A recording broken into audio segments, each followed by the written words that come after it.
Okay, go lay down. Lay down. Get your bone.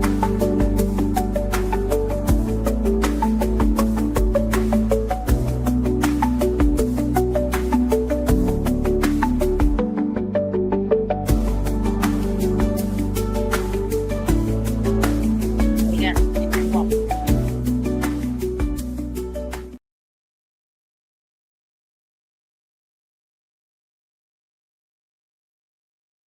Hey, hey, Darlene, Chris, Susan, welcome in. Good to see everybody tonight.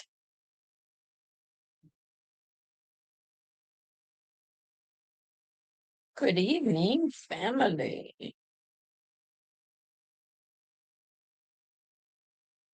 I hope the puppy behaves. She's been a pistol all day. Hey, Tracy, welcome in. Good to see you. Love you. Oh, goodness. I don't know why I'm so tired today, but I am tired and thirsty.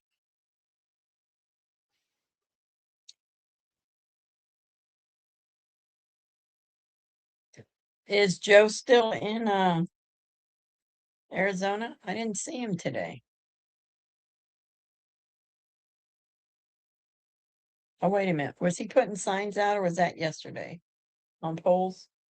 Maybe I did see him today if that was today.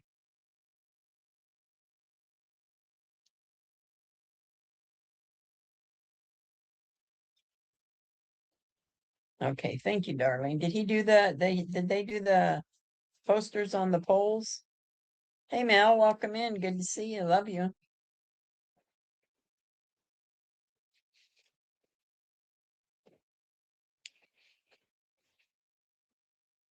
It was today. Okay, see, today's been such a long day.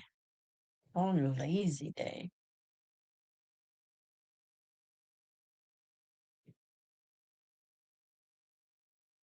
Did you guys hear that Trump's sending National Guard and stuff to Chicago? Actually, military. We'll make some arrests of a mayor and probably a few other people. I think they should go to Atlanta and start arresting those people down there.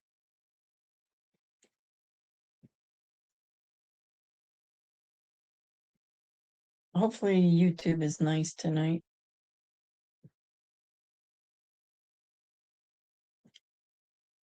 I hope. Oh, how's your weather, Tracy? Cold here. It's 11. Well, it feels like 11. At least that's what it said earlier.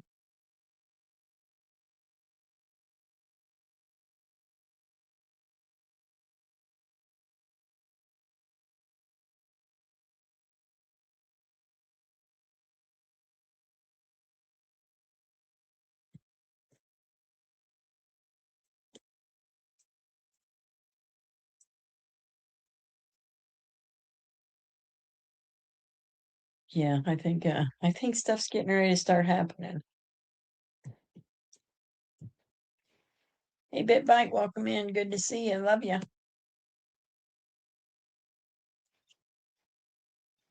Is everybody ready to see Daddy Trump tonight? I hope none of the Democrats show up. That should just prove to the American people that they're trash. Also, the women's hockey team were invited, but they turned it down. Surprise, surprise. But the guys are going to be there.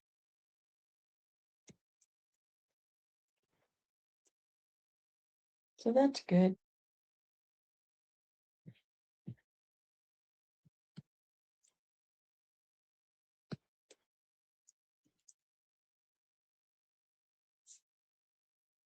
It is so windy out. I can hear it blowing, howling between the two houses.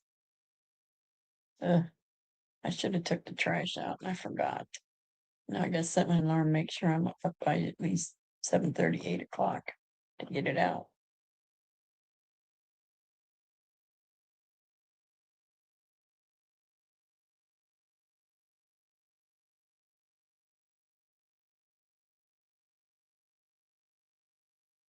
Hope everybody had a good day.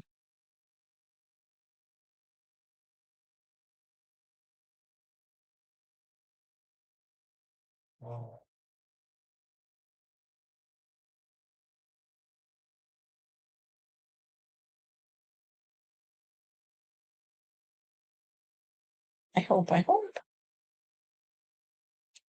guess I could show this. Hold on a minute. I gotta get it.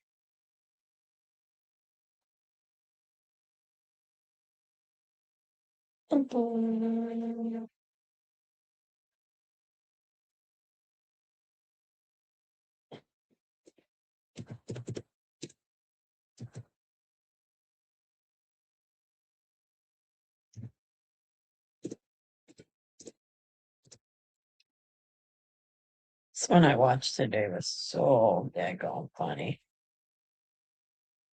I don't know which.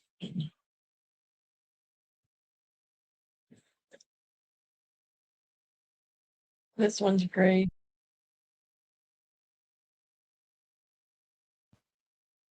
Okay, this one's gonna be funny. You guys are gonna like this one. I laughed so hard when I seen this one today. Oh.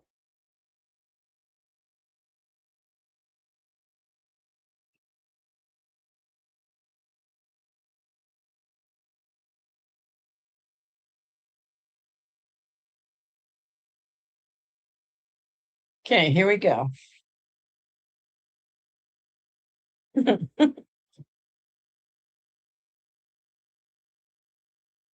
Oops. What? Are you really going to do those? Yes, I am, Carrie. I have been telling you for months I want to try these, and I'm going to try them whether you like it or not. Well, I don't mind that you're going to try them, but you got those big old fan looking things. So, if you're going to wear eyelashes, they need to be visible. All right. Try it out. Well, I'm going to. All right. What is that? It's the glue. Okay. Have you ever done it? I've never had these on before in my life. I don't even know how to put them on. This is a learning process. Let me see. Ooh, I'm liking that. Well, it's not that bad. Look how it adds to your eyes just shine. Not that bad. Well, good, because I got another pair we're trying on you. Just like these. You'll see. Oh. Oh, it's stuck here. It's already glued.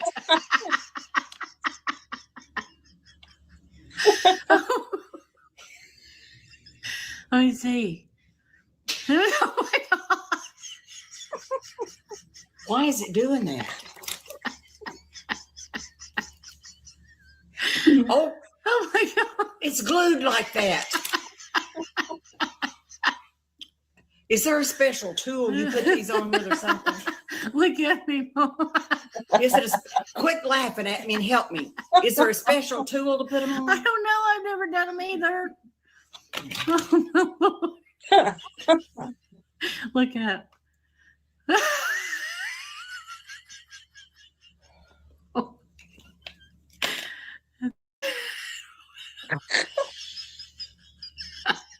I hope you two are having a lot of fun.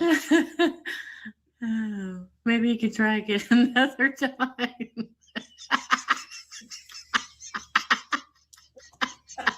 Y'all are just ganging up on me. Just cut it out. No, we're not. Well, now, how am I going to get that glue all off the top of my eye? Well, that's your problem. I told you not to do it in the first Well, this place. one looks perfect. Well, doesn't it? Other one sure didn't. Well, it's stuck. It's going to rip my eyelid off to get that off of that glue. Oh, my God. There's got to be something that you put on this glue to get it off. I love you, Mom. Love you.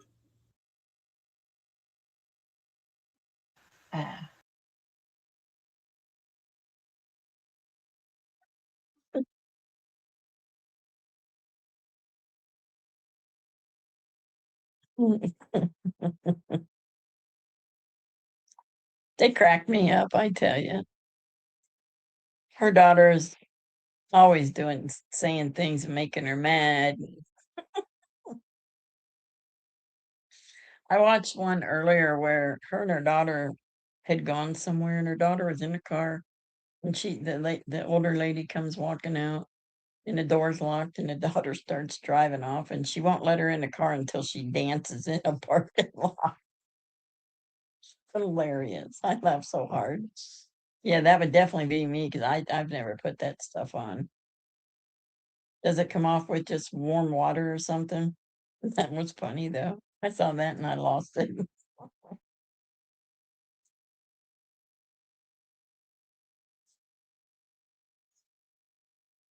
Those are good ones to watch, those guys. Some of the stuff they do is just totally funny, very funny.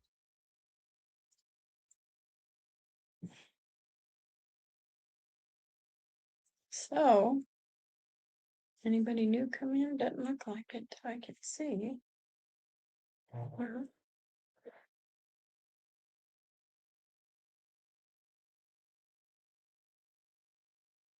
yeah, I've never. My sister wore them, but no way, I'm not wearing them.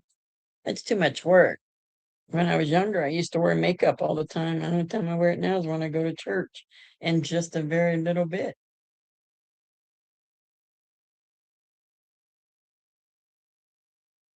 So I'm going to get my hair cut.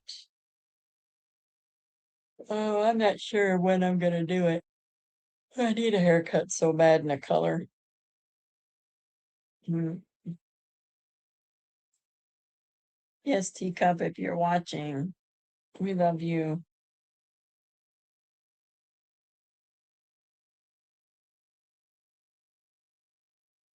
Oh, I have a bunch of them, Chris.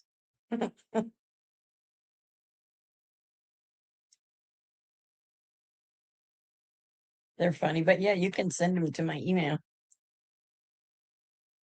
What is my email? Let me put it in here for you. It's all lowercase.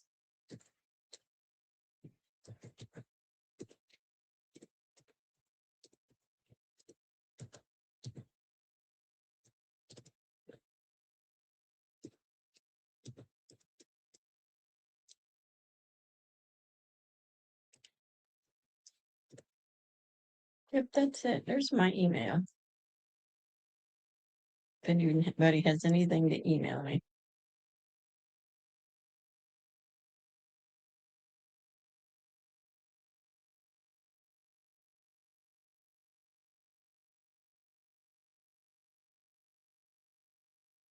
I used to buy when I was younger and I wore makeup. Like didn't leave the house with that. I always bought Mary Kay makeup. I can't afford it anymore. I'm not working. But their foundation, their liquid, uh, whatever that stuff is that hides your underneath your eyes and your little crow's feet. That stuff was amazing. Expensive, but amazing.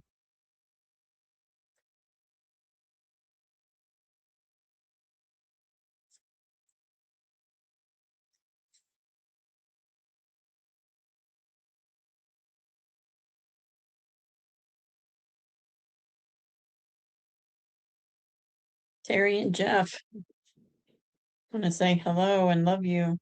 Hope you're doing good. And Kim. Who else? We got Teacup. Carrie.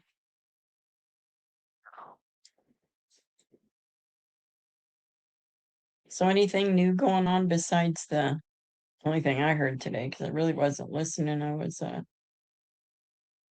mostly sleeping today. That's why I'm so lazy, so tired because I slept too much. Hear any news today about anything? Mexico, what's going on over there? Did everybody see BitBite's thing about YouTube messing up and what you can check on your phone or your laptop or whatever to make sure because of ad blocks and all that kind of stuff?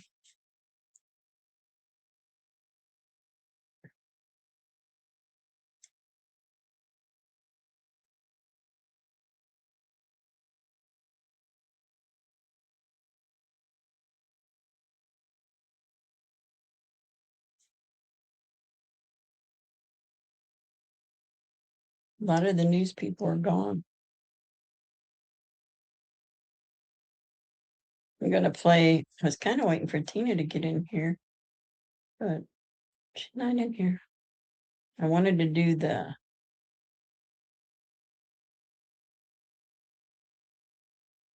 Oh, was it all State of the Union today? Yeah, I didn't really watch nothing. I had JLR on all day, but it's been on mute, so I don't even know what's going on there because I wasn't watching it. I did see one point they went and did the flyers on the posts on the poles. She's helping Sky. Okay, thank you.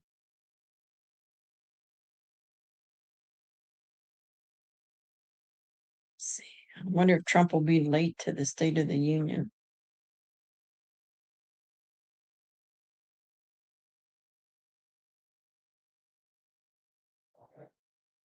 I'm gonna watch it on PBS.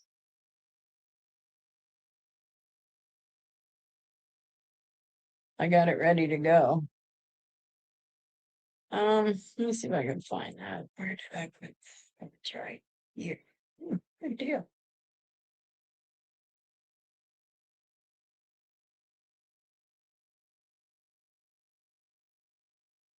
Get it ready because I don't want to rush. If you know what I mean, share screen. Need Windows. Need this one. There we go. Oh.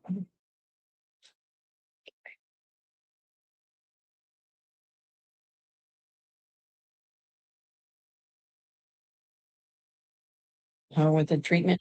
Did she have to take her to the doctor today? I prayed for her a few times today and last night.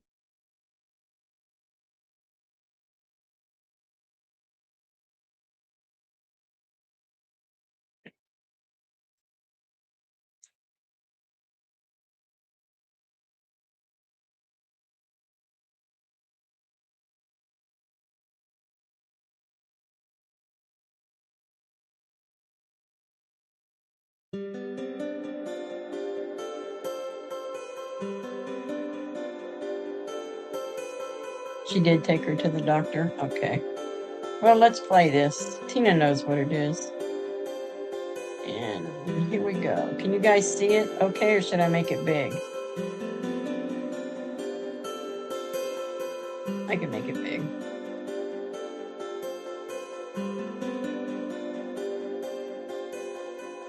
I can't make. All right, hold on. It's not playing. What is it?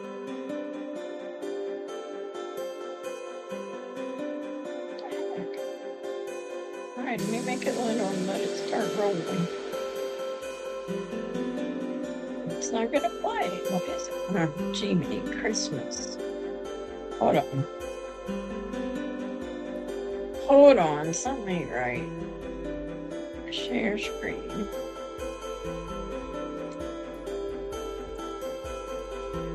Windows.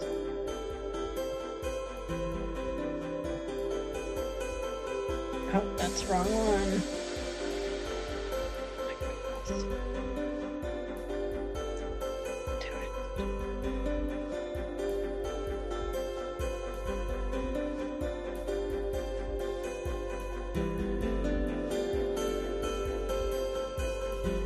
There we go.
keep the families in your prayers.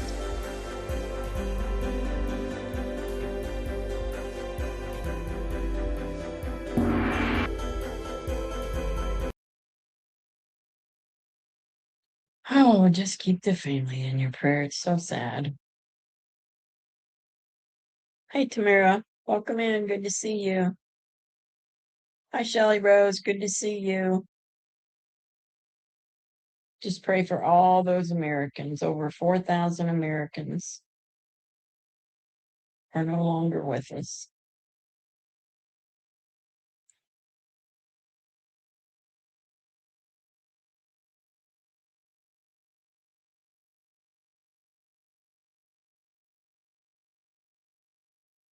So we'll get ready for the national anthem.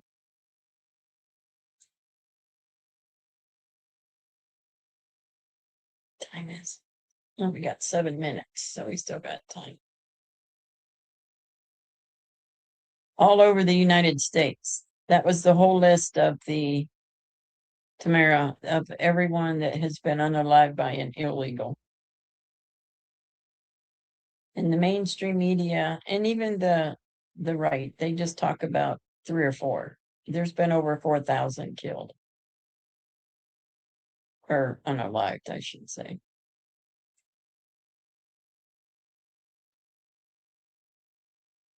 It's Susan. Because they're cute. I did work on some new emojis for member chat. Yeah, we're gonna do this every night. Just do a moment of silence as the names are flying through there. I was gonna name them all, but it just goes too fast and I can't slow it down. It'd take forever to name them all off.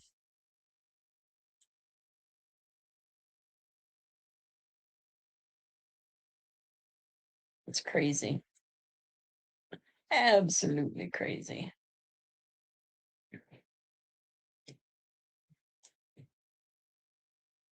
So did everybody hear about what happened in Georgia? All the fraud? And then whoever it was came out and said yes, it was fraud and Trump won Georgia.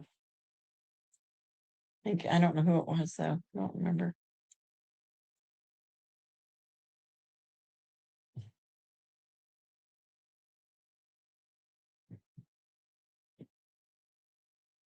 But we already knew that. Everything that's coming out, we've all said, but we were conspiracy theorists.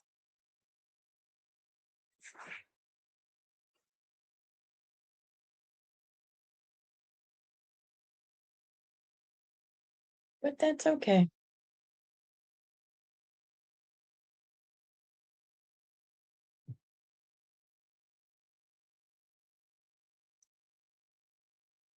Liberty, why don't you go eat your dinner? Are they, Tamara?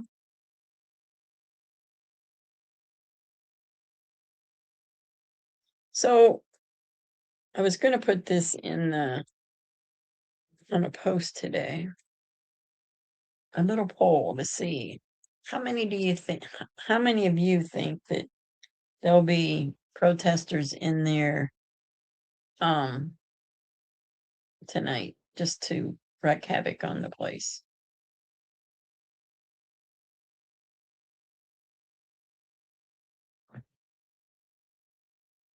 Yeah, they're going to.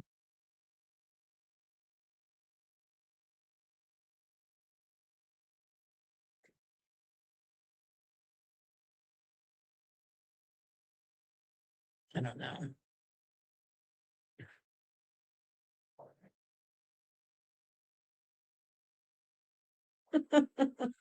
You guys, I don't know if you can see what on StreamYard. I can't see what those are on that Shelly post, but I can see it on Van. So cute. What time is it? I better get this ready. Better get this ready.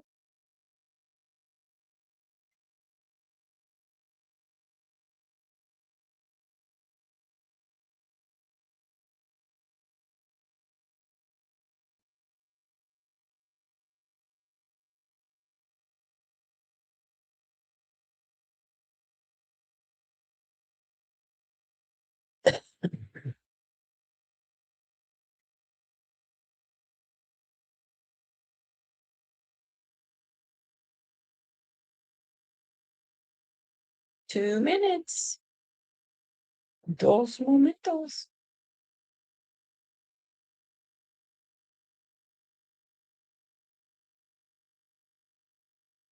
I remember when I went to Gettysburg, I saw a lot of these cannon type things. That's pretty cool.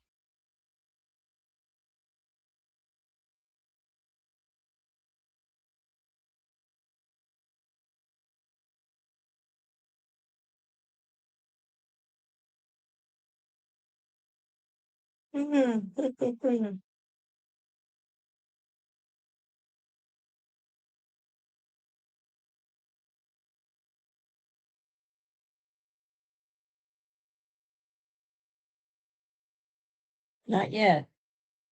I got it up here. I'll put it on as soon as this is done. And hi to anybody that's come in. I can't see chat at the moment. But after this, I will, and I'll put.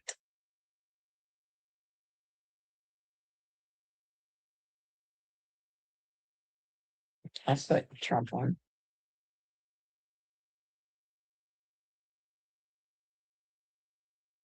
Again, the longest hour or minute of the day.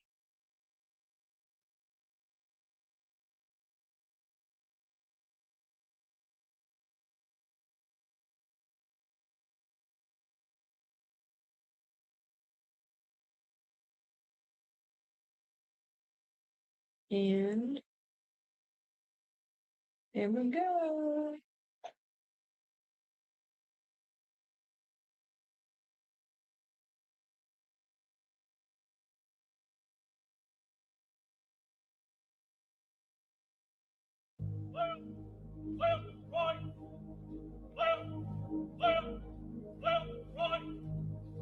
Oh, say can you see by the dawn's early light what so proudly we hailed at the twilight's last gleaming?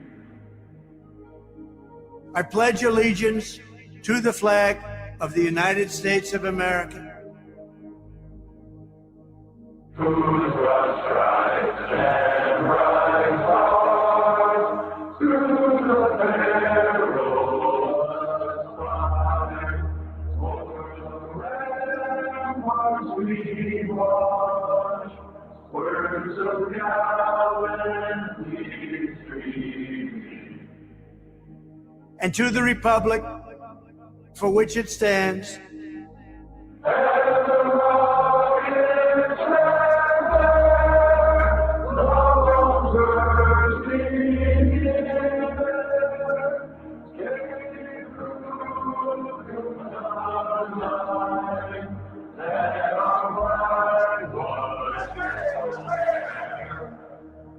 one nation, under God,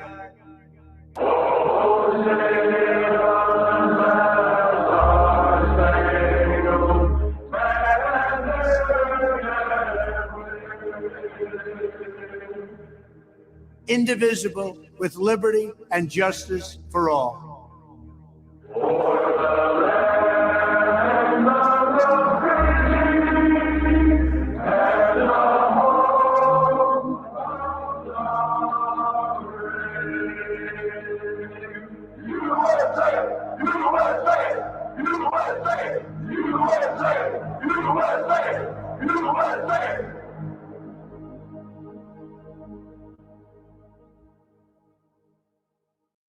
And then I see a picture, I say,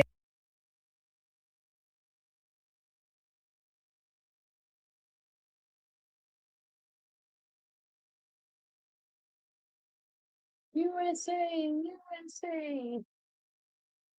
All right. Good job, everybody. Hey, Tina. Love you. Good to see you. How's Sky?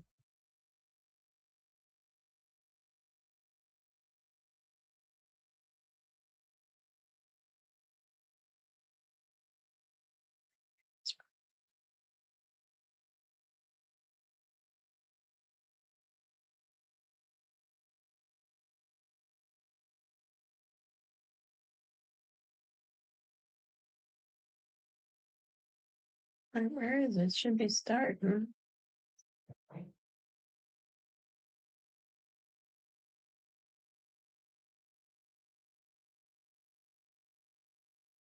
What the heck?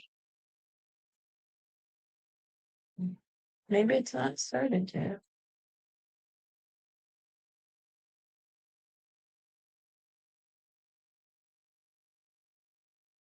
Hold on.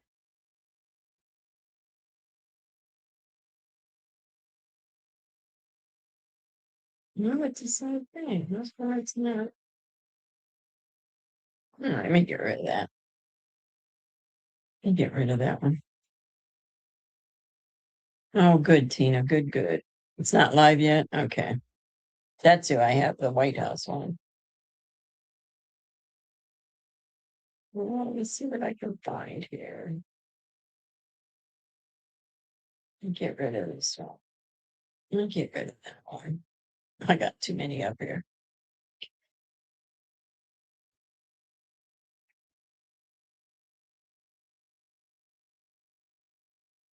I really hate having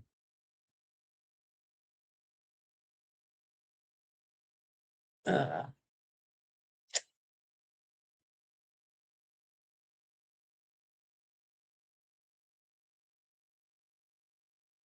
we'll just do this one. We'll just do this one. PDFs.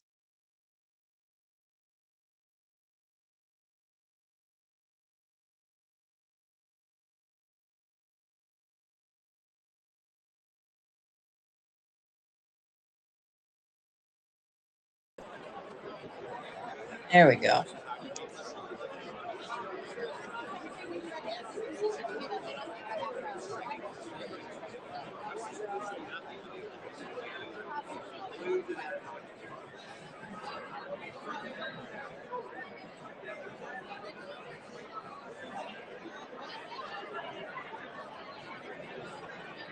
There we go.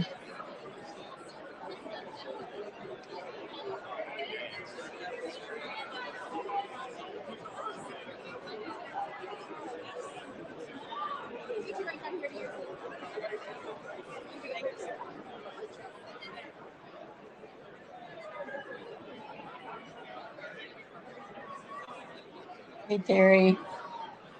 Hey, Jeff. Love ya. Love you both. Sounds like a lot of people are there.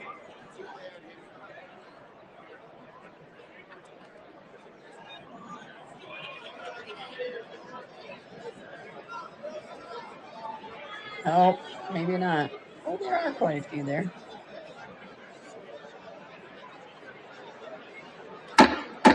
Yes, let's go. Oh, sorry, Mr. Liberty. Speaker, the President of the United States.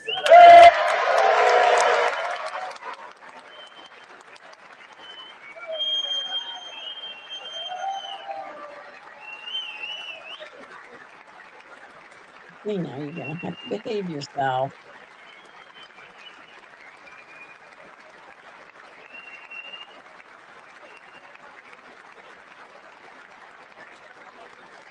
Who's that woman?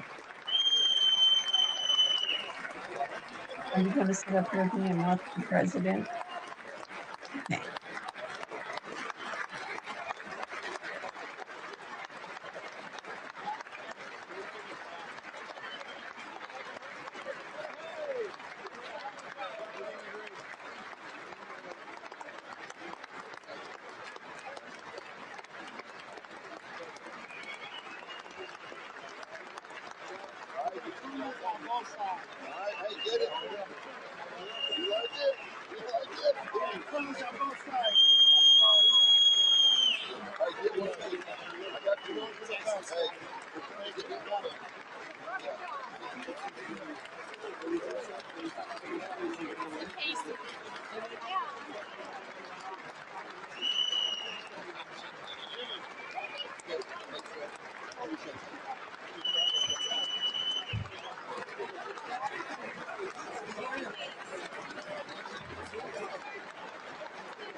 Good girl.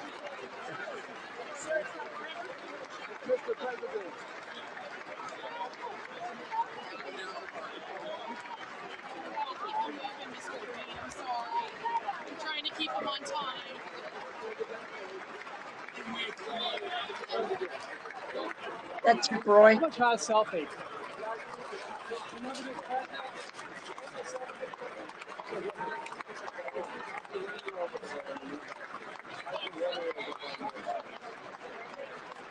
He said they're trying to keep him on time. Stop. Okay, you're gonna have to go over there.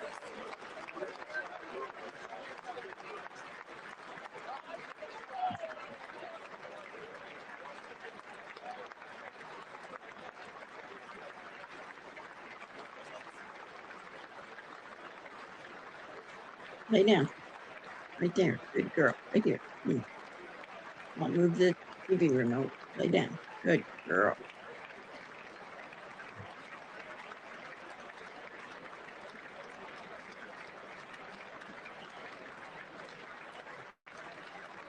Lay down. Good girl.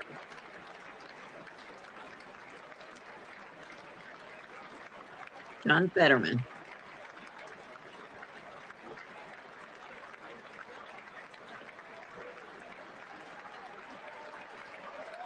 Look at all them papers up there. What is that?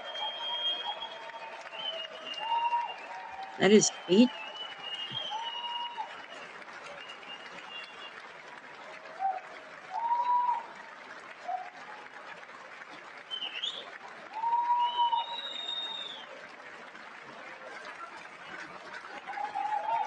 Over there and play with your boys over there. No, don't get on the laptop.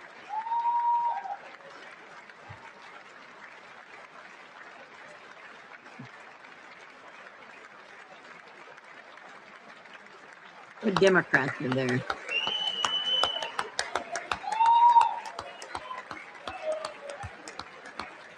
Oh, Nancy Pelosi won't be there to rip up his feet.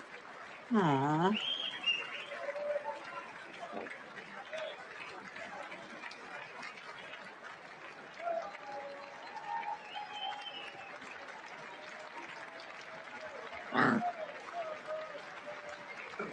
Stop. I'm not playing.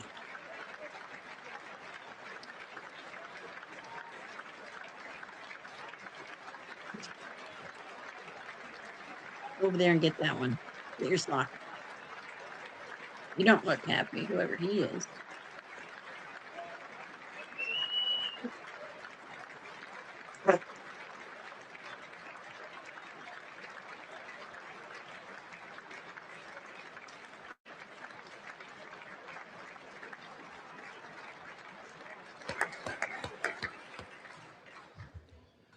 Members of Congress, I have the high privilege and distinct honor of presenting to you the President of the United States.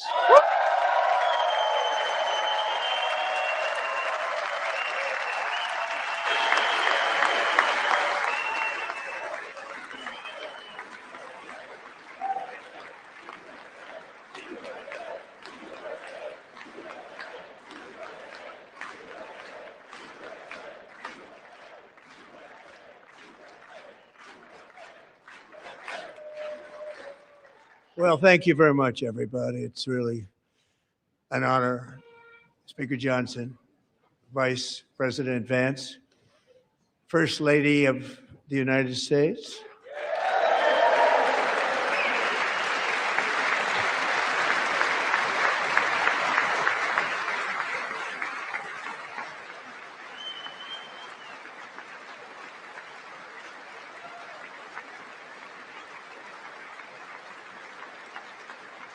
Oh, Pocahontas is there.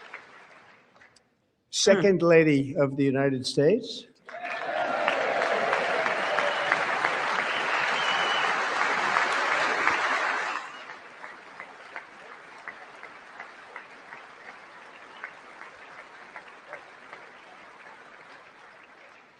Members of Congress and do. my fellow Americans. Our nation Thanks for is the chips. back, bigger, better, richer, and stronger than ever before.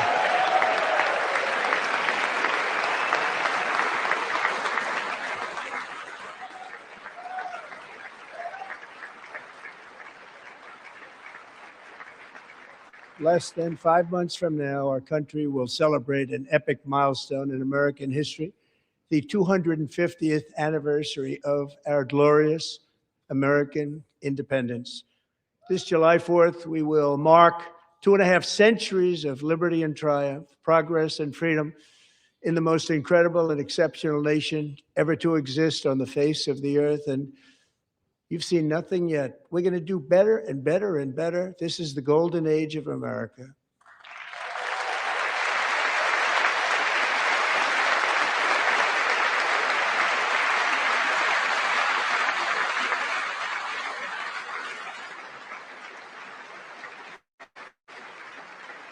When I last spoke in this chamber 12 months ago, I had just inherited a nation in crisis with a stagnant economy, inflation at record levels, a wide open border, horrendous recruitment for military and police, rampant crime at home, and wars and chaos all over the world. But tonight, after just 1 year, I can say with dignity and pride that we have achieved a transformation like no one has ever seen before, and a turnaround for the ages. It is indeed a turnaround for the ages.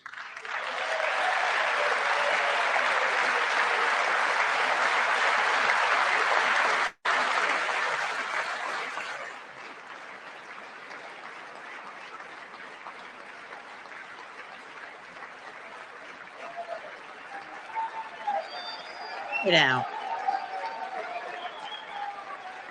Get out. Take it away from him. There And you we go. will never go back to where we were just a very short time ago. We're not going back. Today, our border is secure.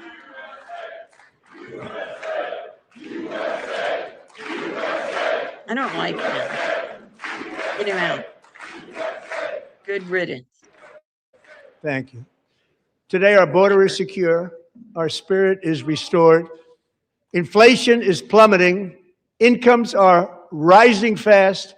The roaring economy is roaring like never before. Stay 2 hours. And our enemies are scared. Our military and police are stacked. And America is respected again, perhaps like never before.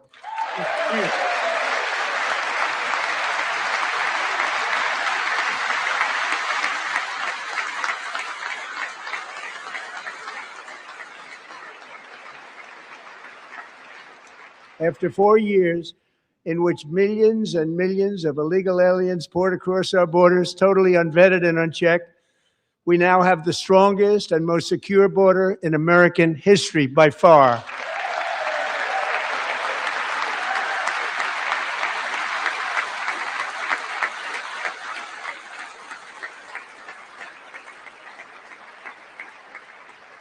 In the past 9 months, 0 illegal aliens have been admitted to the United States.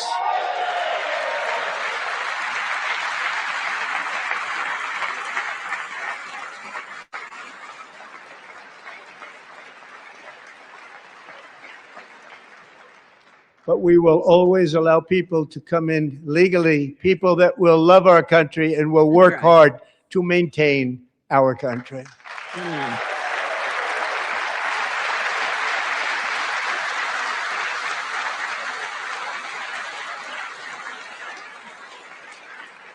The flow of deadly fentanyl across our border is down by a record 56% in 1 year.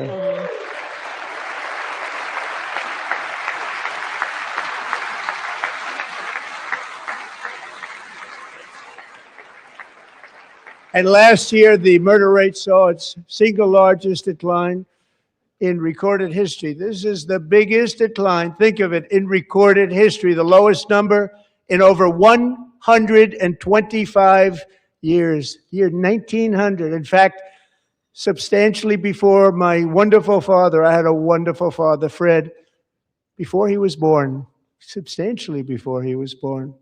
That's a long time ago. He wouldn't like me to say that, but that's a long time ago.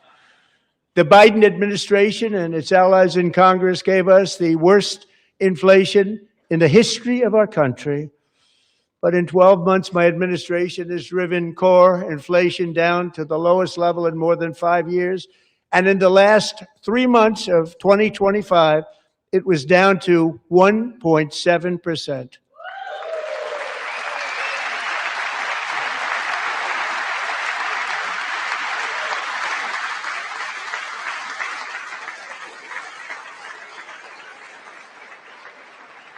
Gasoline, which reached a peak of over $6 a gallon in some states under my predecessor, it was quite honestly a disaster, is now below $2.30 a gallon in most states, and in some places, $1.99 a gallon. And when I visited the great state of Iowa just a few weeks ago, I even saw $1.85 a gallon for gasoline.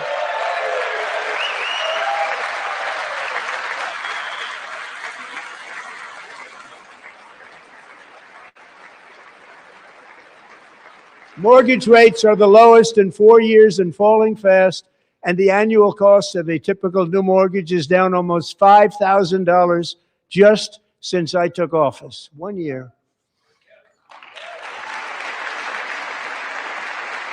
And low interest rates will solve the Biden-created housing problem while at the same time protecting the values of those people who already own a house that really feel rich for the first time in their lives. We want to protect those values. We want to keep those values up. We're going to do both.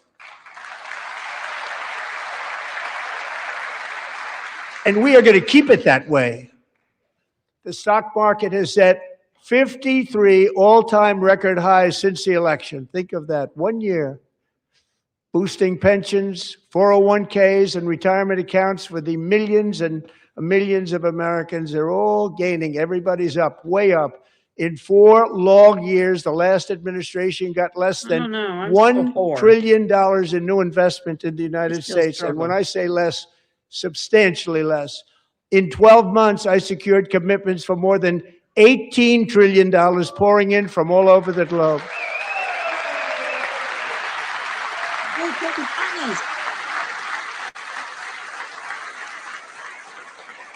He still looks like he's Indian. Think of it, much less than $1 trillion for 4 years versus much more than $18 trillion for 1 year. What a difference a president makes.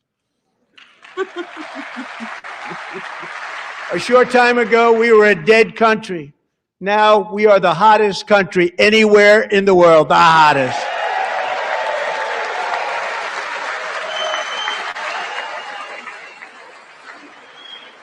Look at the Democrats. No clapping, no nothing. Ah, get it. As thousands of new businesses are forming in factories, plants, and laboratories are being built, we have added 70,000 new construction jobs in just a very short period of time. It's getting bigger and bigger and stronger. Nobody can believe what they're watching. American oil production is up by more than 600,000 barrels a day, and we just received from our new friend and partner, Venezuela, more than 80 million barrels of oil.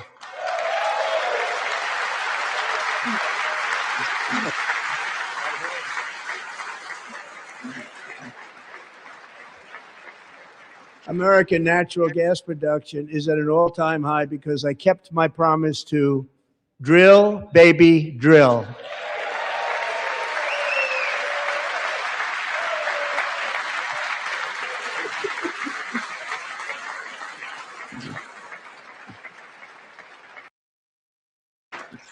More Americans are working today than at any time in the history of our country. Think about that. Any time in the history of our country, more working today. And 100% of all jobs created under my administration have been in the private sector. Let me get you a drink. Where's the water? We ended DEI in America.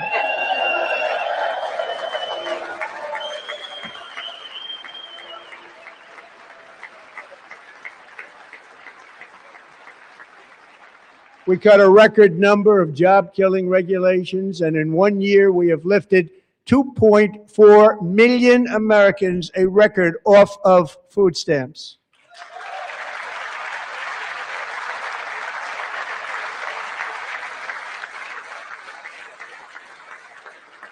And for all of these reasons, I say tonight, members of Congress, the state of our union is strong. Come in, Party Buns. I love you.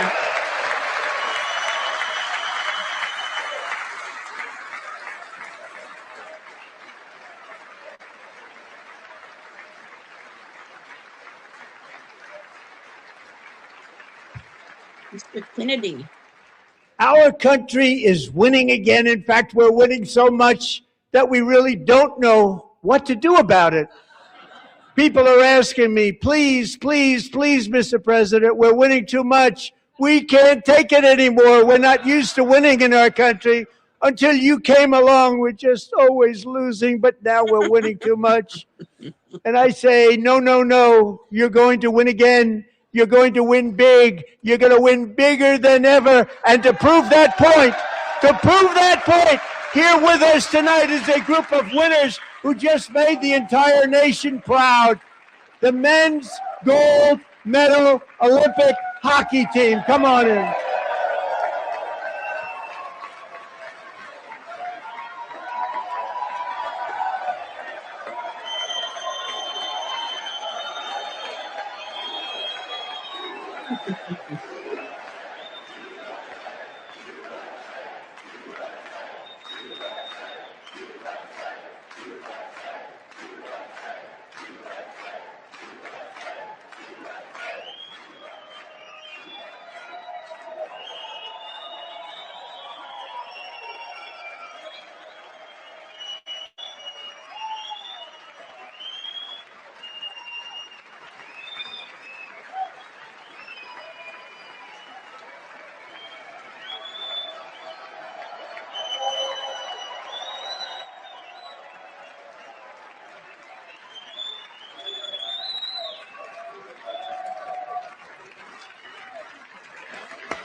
Yeah, they beat Canada. Awesome. Go ahead.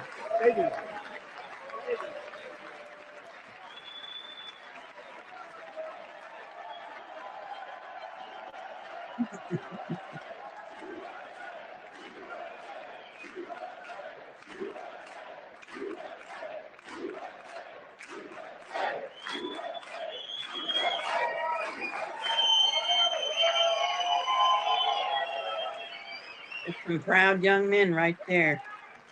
They love the United That's the States. first time I've ever seen them get up. And actually, Democrats. not all of them did get up. But they beat a fantastic Canadian team in overtime, as everybody saw, as did the American women who will soon be coming to the White House.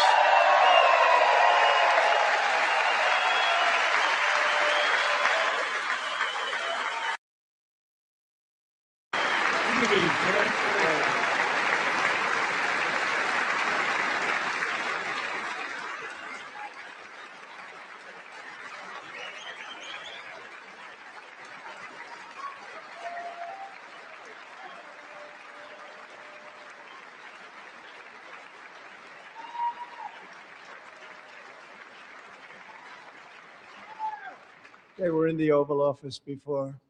And I just want to say a second very big congratulations to Turn the Team volume USA. down. But I have to say that, and I told them this, and we took a vote of the team. I said, anybody votes no, I'm not doing it. So they stood there and they weren't about to say no, because I've never seen a goaltender play as well as Believe your goalie treats. Connor Hellebuck.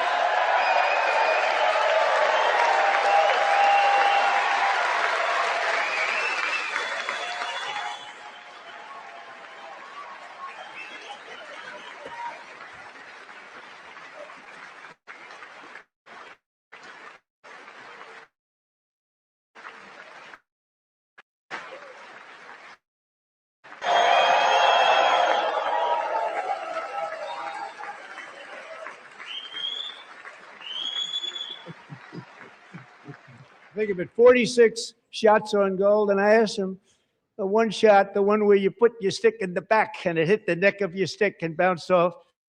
Do you practice that, or was that a little lucky? He refused to answer that question. But I just want to tell you that the members of this great hockey squad will be very happy to hear, based on their vote and my vote, and in this case, my vote was more important, that I will soon be presenting Connor with our highest civilian honor, which we will be given and which has been given to many athletes over the years. But when I say many, not too many, like 12.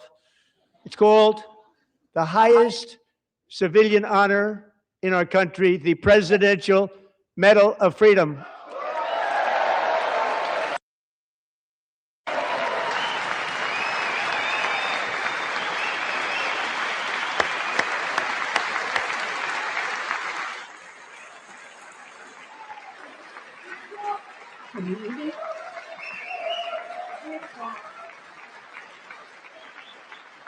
He's speechless. Great athletes have gotten that, very great, the best. And I thought he deserved it. And I did take a vote, every single one of them. I said, I'm not giving it if anybody goes no. And every single one of them rapidly put up their hand. So I want to thank you. What a special job you did. What special champions you are. Thank you very much.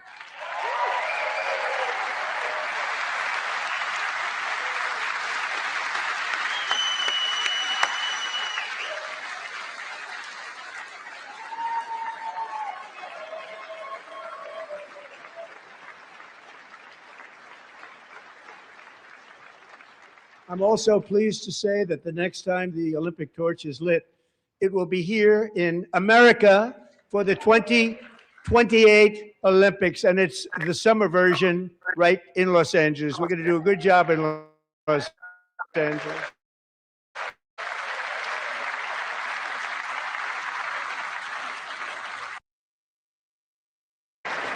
Cindy, I love you.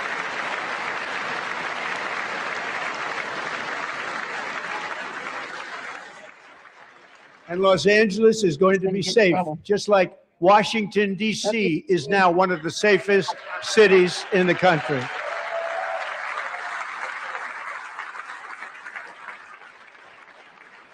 And this year, and I must say I got them both. I got them in the first term, and I was disappointed because I didn't think I'd be the president when this happened. But strange things took place.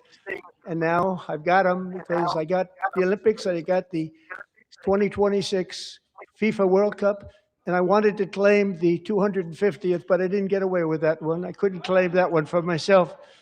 But we're getting the World Cup, so we have the World Cup and the Olympics coming, and that is exciting news.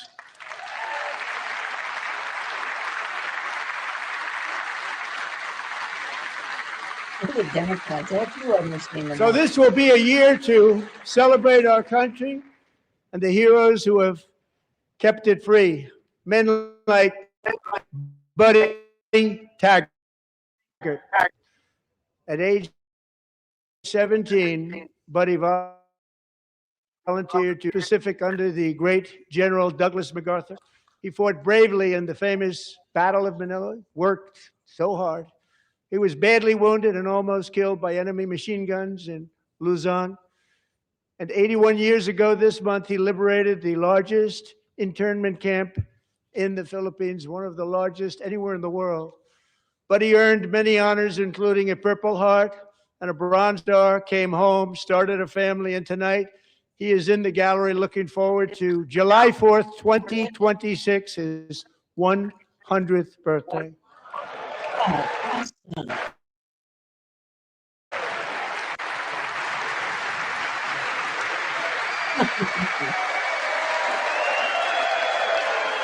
This is nice. That's awesome.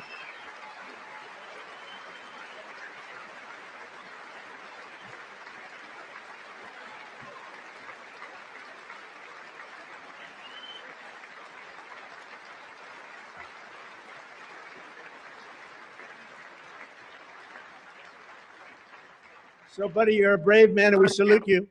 Even in times of challenge, setback, and immense heartache, the spirit of 1776 has always shone through very brightly.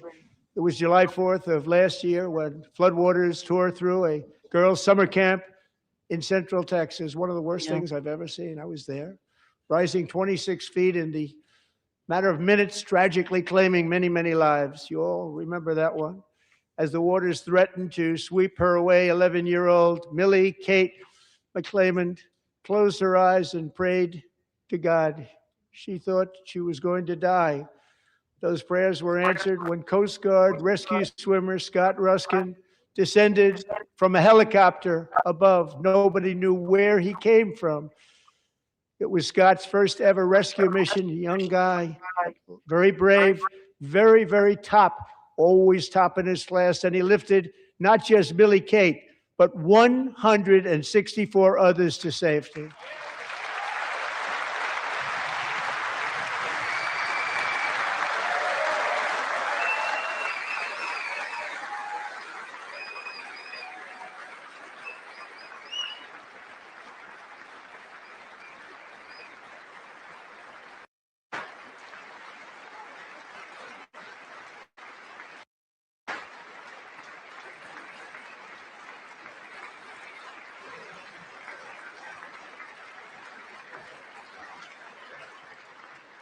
People watched Scott from a distance, and they couldn't believe what they were seeing. The winds were blowing, the rain was pouring, everything was going, and that rapid water, nobody's ever seen anything like it. They said, wow, that's something.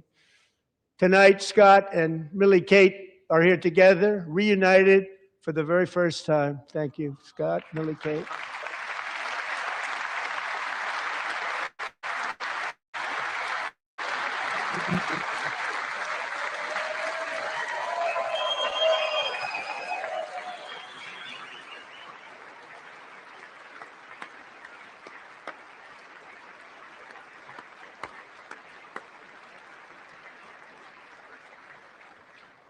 And Petty Officer Ruskin, I'm pleased to inform you that I am now awarding you the Legion of Merit for extraordinary heroism, which is what it was, extraordinary heroism. Thank you.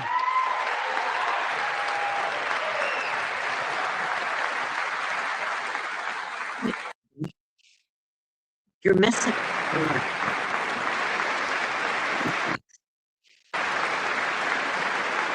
And I'd like to have the military aide to please come down and take care of the service. Military aide, thank you very much. Oh, wow. Take care of that very important service. Thank you very much. From 1776 to today, every generation of Americans has stepped forward to defend life, liberty, and the pursuit of happiness. And they're really doing it for the next generation.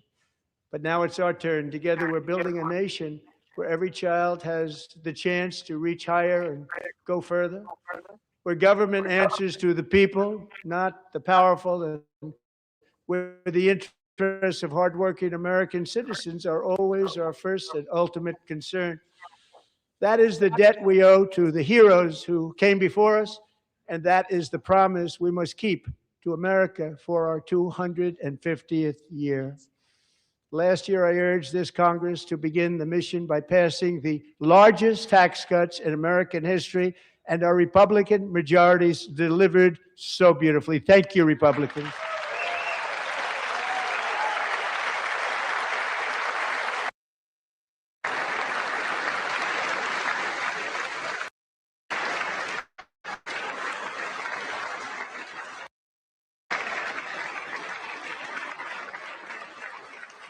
All Democrats, every single one of them, voted against these really important and very necessary massive tax cuts. And they're clapping. Sad, sad. They wanted large-scale tax increases to hurt the people instead. But we held Oh, there's strong, and Schumer. I with thought he the wasn't great, coming. big, beautiful bill, we gave you no tax on tips, no tax on overtime, and no tax on Social Security for our great seniors.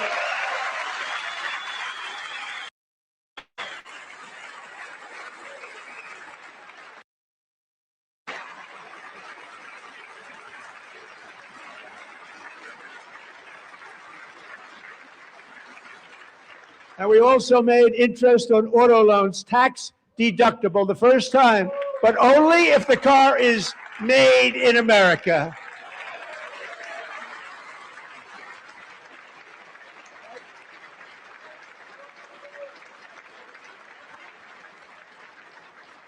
Recently in Pennsylvania, I met Megan Hemhauser,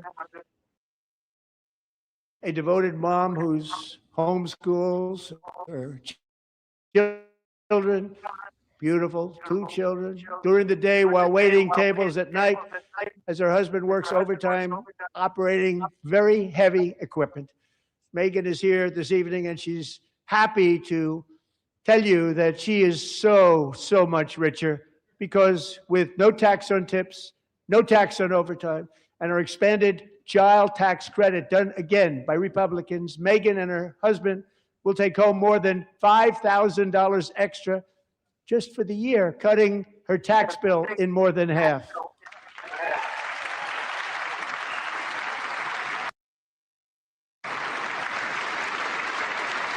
Megan, please stand up. We're fighting for you, Megan.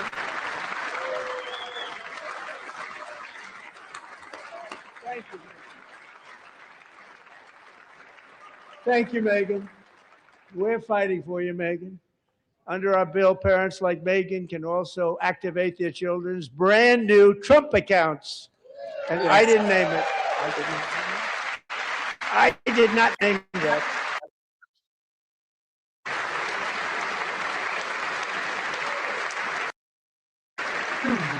Nobody believes me, but I did not name it. It was named by a very tall man sitting right there in the third row. Nice man, a good man. Tax-free investment accounts for every American child. This is something that's so special and has taken off and gone through the roof. Millions will be pre-funded courtesy of the U.S. Treasury and private individuals like Michael and Susan Dell, who have donated $6.25 billion to fund the Trump accounts for 25 million American children. They're great people.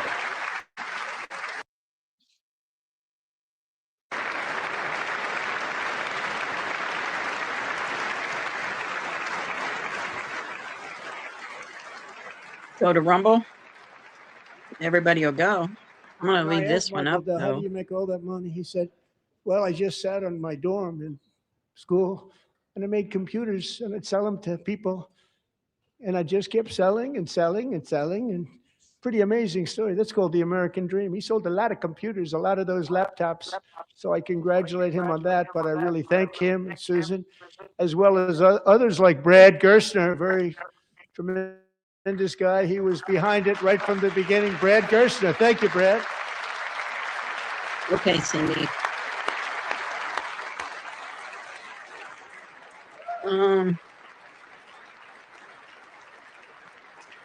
It's still going to be, well, So with modest Maybe not. additional contributions, I don't know how to do these this young without people's messing it up. accounts could grow to over $100,000 or more by the time they turn 18. Think of it. How much money is that for somebody that started with nothing?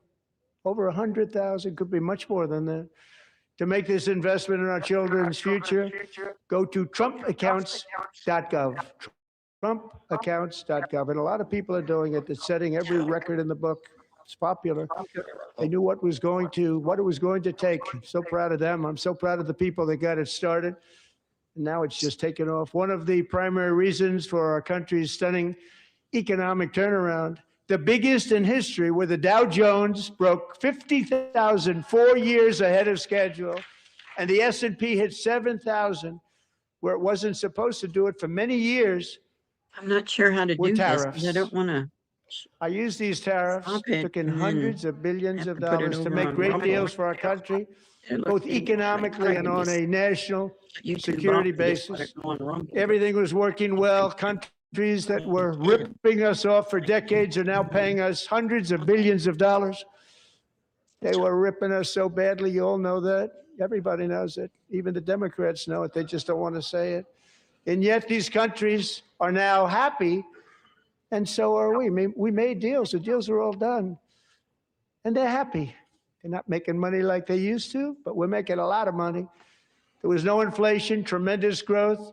And the big story was how Donald Trump called the economy correctly, and 22 Nobel Prize winners in economics didn't. They got it totally wrong. They got it really wrong.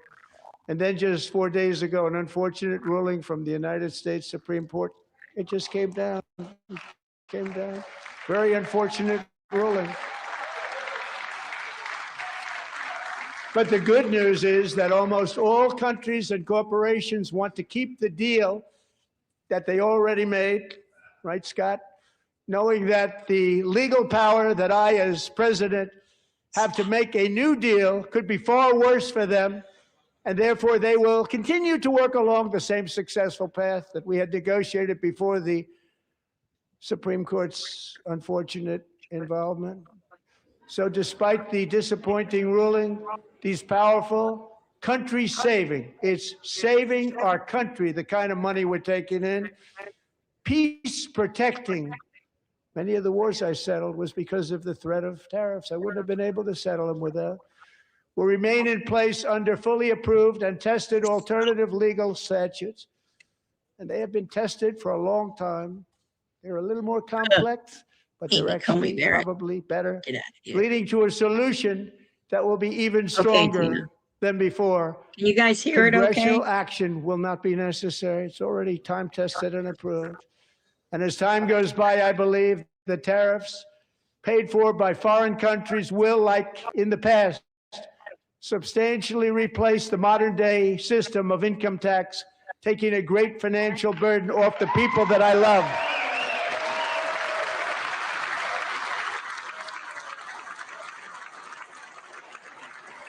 Right?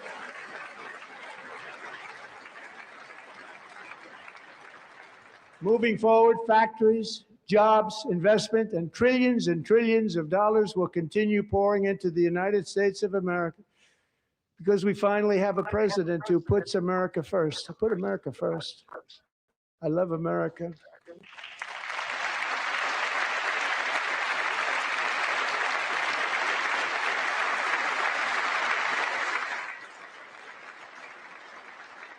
For decades before I came along, we had the exact opposite. From trade to healthcare, from energy to immigration, everything was stolen and rigged in order to drain the wealth out of the productive, hardworking people who make our country great, who make our country run. Under Biden and his corrupt partners in Congress and beyond, it reached a breaking point with the Green New scam, open borders for everyone.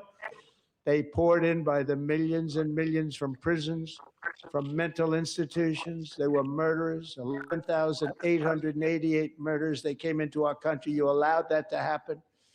And record-setting inflation that cost the typical family $34,000 in just a speck of time. Now the same people in this chamber who voted for those disasters suddenly use the word affordability, a word they just used it. Somebody gave it to them, knowing full well that they caused and created the increased prices that all of our citizens had to endure. You caused that problem. You caused that problem.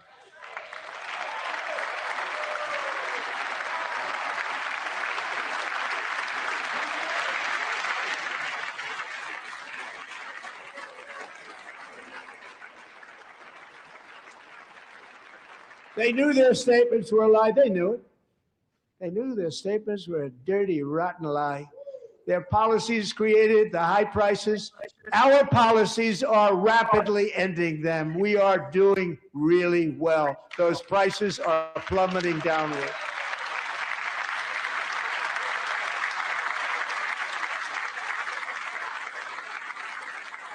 The price of eggs is down 60%. Madam Secretary, thank you. The cost of chicken, butter, fruit, hotels, automobiles, rent is lower today than when I took office by a lot. And even beef, which was very high, is starting to come down significantly. Just hold on a little while. We're getting it down.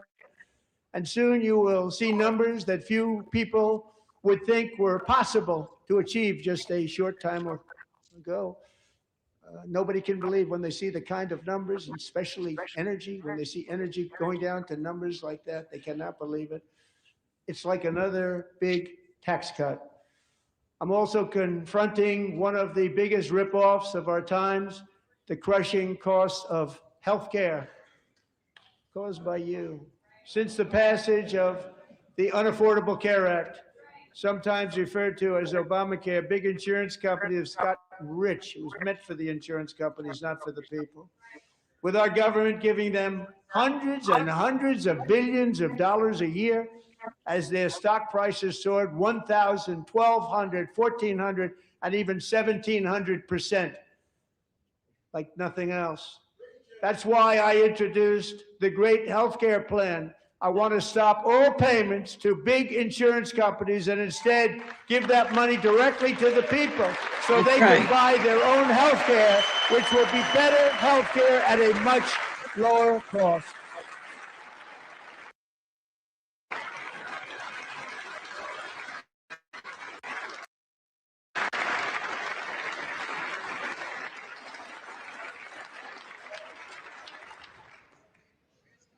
In addition, my plan requires maximum price transparency. That's a big deal.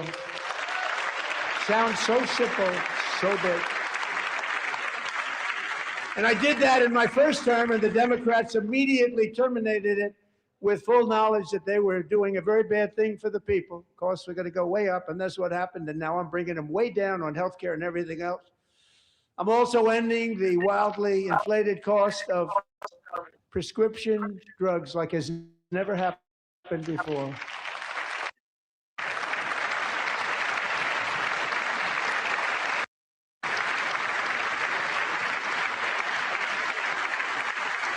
Other presidents tried to do it, but they never could. They tried.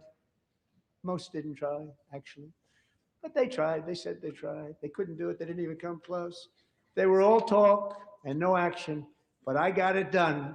Under my just enacted most favored nation agreements, Americans who have for decades paid by far the highest prices of any nation anywhere in the world for prescription drugs will now pay the lowest price anywhere in the world for drugs.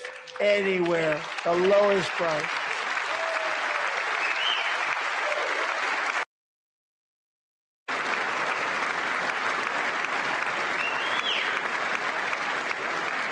So in my first year of the second term, should be my third term, but strange things happen.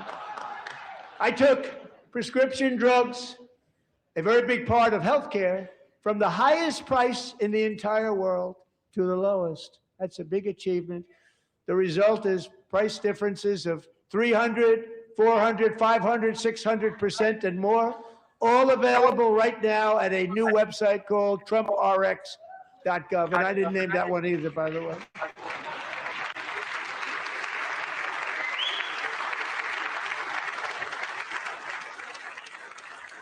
And here tonight is the very first customer ever to get that big discount, and it is big. Catherine Rayner. For 5 years, she and her husband have struggled with infertility, and they turned to IVF. One drug has been costing Catherine $4,000 to purchase. But a few weeks ago, she logged onto the Trump RX website and got that same drug that cost $4,000, got it for under $500, a reduction of much more, actually, than $3,500. Catherine, we are all praying for you, and you're going to be a great mom.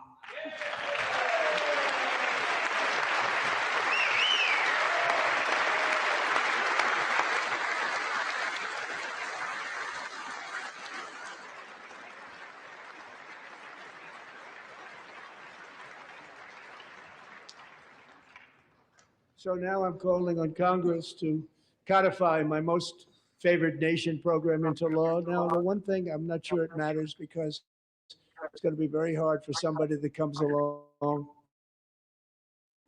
after me to say, let's raise drug prices by 700 or 800%. But John and Mike, if you don't mind, codify it anyway. They may do it. Codify it anyway. Thank you. Many Americans are also concerned that energy demand from AI data centers could unfairly drive up their electric utility bills. Tonight, I'm pleased to announce that I have negotiated the new Ratepayer Protection Pledge. You know what that is? We're telling the major tech companies that they have the obligation to provide for their own power needs. They can build their own power plants as part of their factory. so that no one's prices will go up. And in many cases, prices of electricity will go down for the community and very substantially down. This is a unique strategy never used in this country before. We have an old grid. It could never handle the kind of numbers, the amount of electricity that's needed. So I'm telling them they can build their own plant. They're going to produce their own electricity. It will ensure the company's ability to get electricity while at the same time lowering prices of electricity for you, and could be very substantial for all of you cities and towns. You're going to see some good things happen over the next number of years. Another pillar of the American dream that has been under attack is home ownership. With us tonight is Rachel Wiggins, a mom of two from Houston. She placed bids on 20 homes and lost all of those bids to gigantic investment firms that bypassed inspection, paid all cash, and turned those houses into rentals, stealing away her American dream. She was devastated. Stories like this are why last month I signed executive order to ban large Wall Street investment firms from buying up in the thousands single-family homes.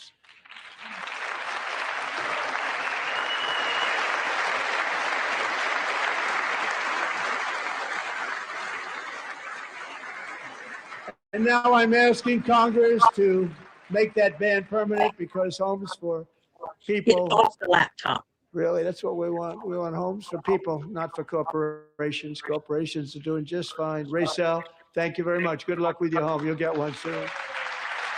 I want a home. I want a home. We're also working to make it easier for Americans to save for retirement. And under this administration, we will always protect Social Security and Medicare. They are not protecting it for our seniors. We will always protect Social Security, Medicare, Medicaid.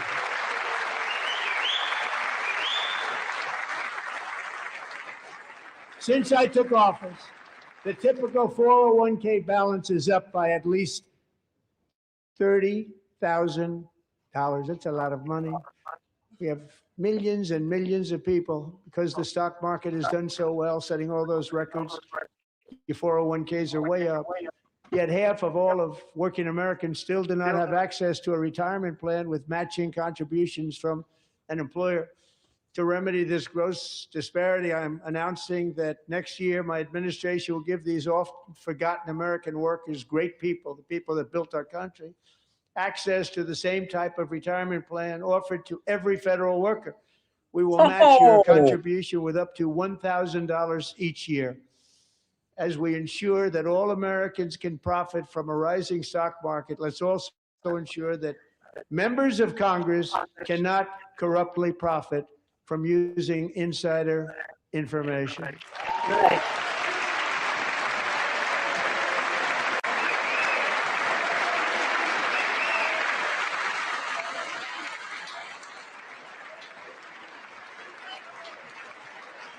They like that.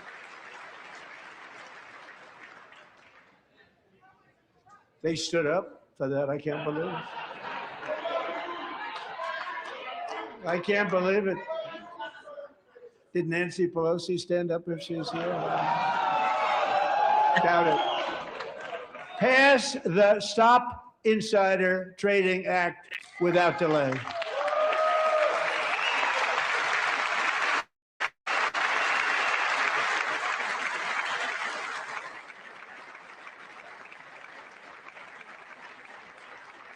I wasn't sure if anybody even on this side was going to applaud for that. I'm very impressed. Thank you. I'm very impressed. But when it comes to the corruption that is plundering, it's plundering America. There's been no more stunning example than Minnesota, where members of the Somali community have pillaged an estimated $19 billion from the American taxpayer. Oh, we have all the information. And in actuality, the number is much higher than that. And California, Massachusetts, Maine, and many other states are even worse. This is the kind of corruption that shreds the fabric of a nation. And we are working on it like you wouldn't believe. So tonight, although started 4 months ago, I am officially announcing the war on fraud to be led by our great Vice President J.D. Vance.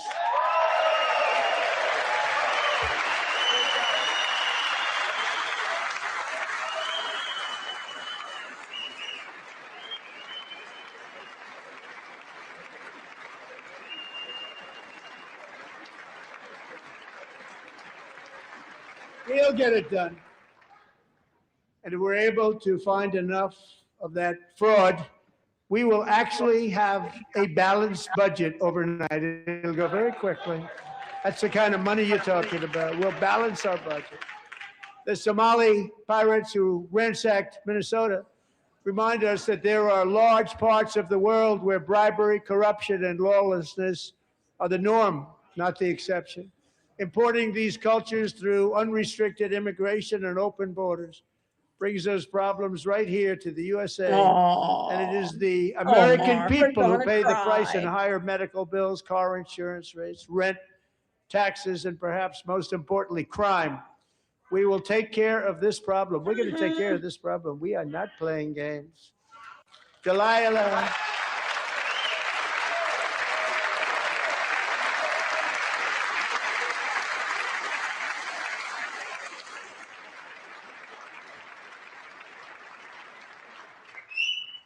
Delilah Colton was only 5 years old in June 2024 when a 18-wheel tractor trailer plowed into her stopped car traveling at 60 miles an hour or more.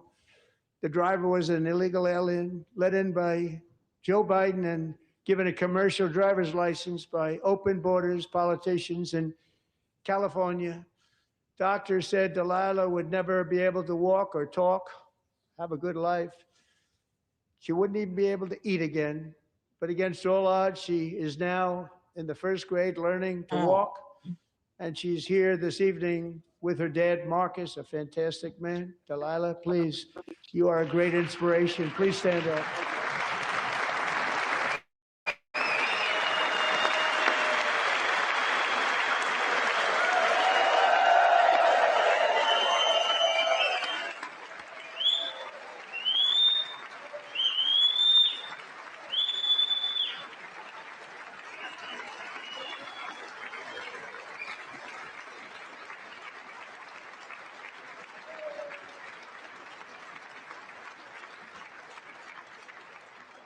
Thank you, Delilah. Many, if not most, illegal aliens do not speak English and cannot read even the most basic road signs as to direction, speed, danger, or location. That's why tonight I'm calling on Congress to pass what we will call the Delilah Law, barring any state from granting commercial driver's licenses to illegal aliens. Good job. Good job.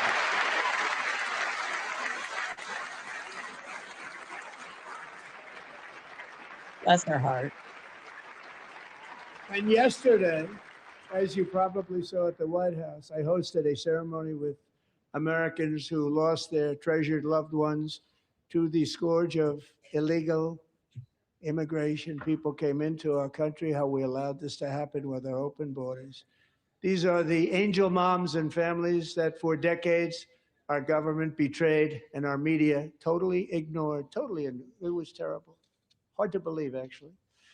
In 2023, a 16-year-old high school cheerleader named Elizabeth Medina was supposed to perform in her town's Christmas parade, but she never arrived. Her mother, Jacqueline, went home to look for her, and she found her lying dead in a bathtub, bleeding profusely after being stabbed 25 times. Elizabeth's killer was a previously arrested illegal alien who had broken in and brutally extinguished the brightest light in her family's life, violently and viciously. Her heartbroken mother is in the gallery to remind everyone in this chamber exactly why we are deporting illegal alien criminals to our country at record numbers, and we're getting them the hell out of here fast. We don't want them. Right. That's right.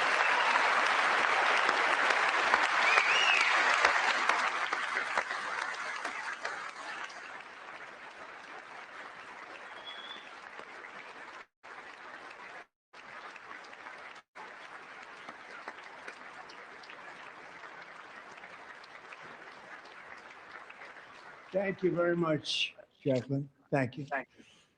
We can never forget that many in this room not only allowed the border invasion to happen before I got involved, but indeed they would do it all over again if they ever had the chance. If they ever got elected, they would open up those borders to some of the worst criminals anywhere in the world.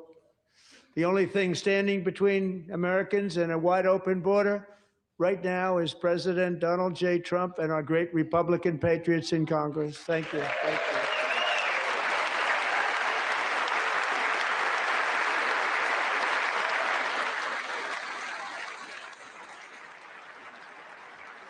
As we speak, Democrats in this chamber have cut off all funding for the Department of Homeland Security. It's all cut off. It's all cut off. They have instituted another Democrat shutdown, the first one costing us 2 points on GDP. 2 points we lost on GDP, which probably made them quite happy, actually. Now they have closed the agency responsible for protecting Americans from terrorists and murderers. Tonight, I'm demanding the full and immediate restoration of all funding for the border security, homeland security of the United States, and also for helping people clean up their snow. We have no money because of the Democrats, and it would be nice. We'd love to give you a hand at cleaning it up, but you gave no money. Nobody's getting paid. It's a shame. So you have to think about it. We have, in case you didn't know, a pretty large snowstorm out there. One of the great things about the State of the Union is how it gives Americans the chance to see clearly what their representatives really believe. So tonight, I'm inviting every legislator to join with my administration in reaffirming a fundamental principle. If you agree with this statement, then stand up and show your support. The first duty of the American government is to protect American citizens, not illegal aliens.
Isn't that a shame? You should be ashamed of yourself not standing up.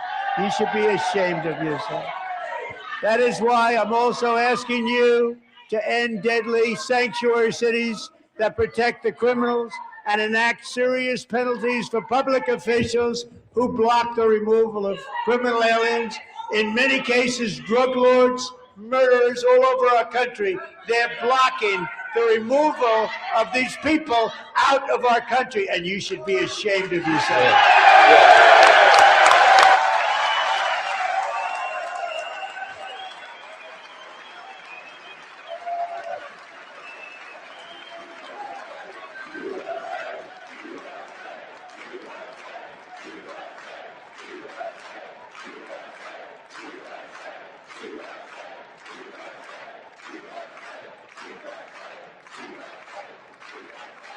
And perhaps most importantly, I'm asking you to approve the Save America Act.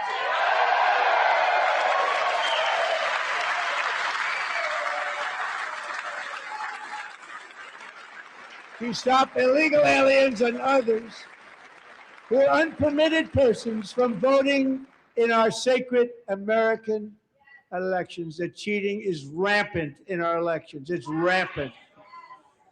It's very simple. All voters must show voter ID.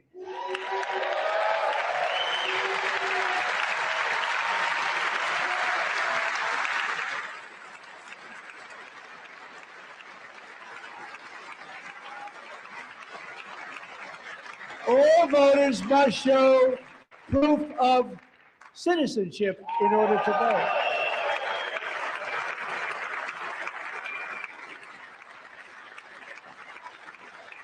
And no more crooked mail-in ballots except for illness, disability, military, or travel. None.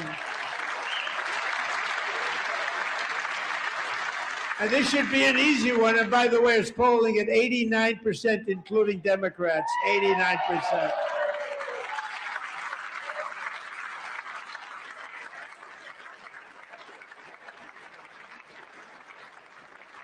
And even the new communist mayor of New York City, I think he's a nice guy, actually.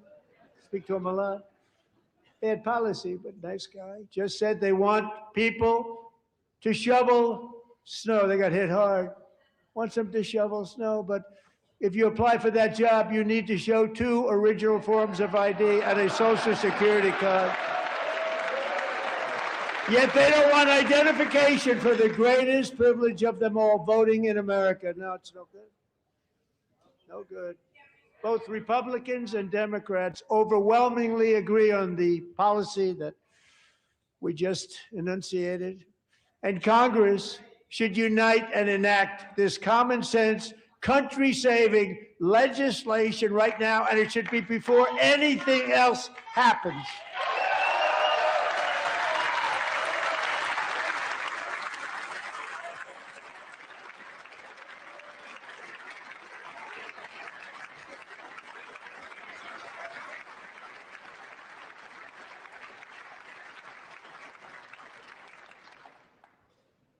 And the reason they don't want to do it, why would anybody not want voter ID? One reason, because they want to cheat. There's only one reason. They make up all excuses. They say it's racist. They come up with things you almost say, what imagination they have. They want to cheat. They have cheated. And their policy is so bad that the only way they can get elected is to cheat. And we're going to stop it. We have to stop it, John.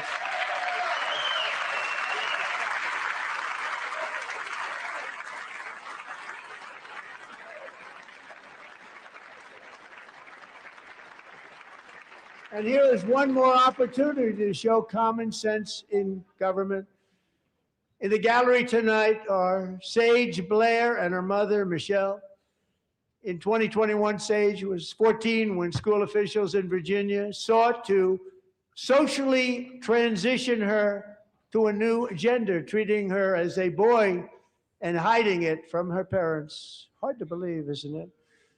Before long, a confused Sage ran away from home after she was found in a horrific situation in Maryland. A left-wing judge refused to return Sage to her parents because they did not immediately state that their daughter was their son. Sage was thrown into an all-boys state home and suffered terribly for a long time. But today, all of that is behind them because Sage is a proud and wonderful young woman with a full ride scholarship to Liberty University. Sage and Michelle, please stand up.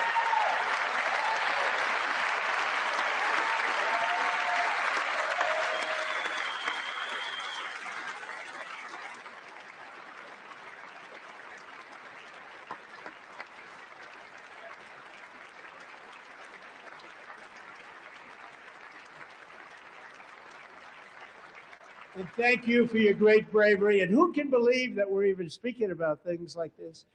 15 years ago, if somebody was up here and said that, they'd say, what's wrong with him? But now we have to say it because it's going on all over numerous states without even telling the parents. But surely we can all agree no state can be allowed to rip children from their parents' arms and transition them to a new gender against the parents' will. Who would believe that we've been talking about this? We must ban it, and we must ban it immediately.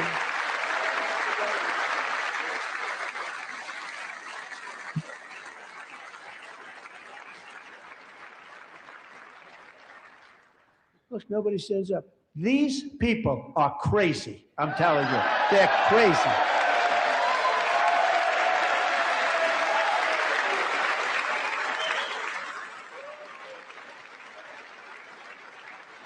Amazing. Boy, oh boy. We're lucky we have a country. With people like this, Democrats are destroying our country, but we've stopped it just in the nick of time, didn't we?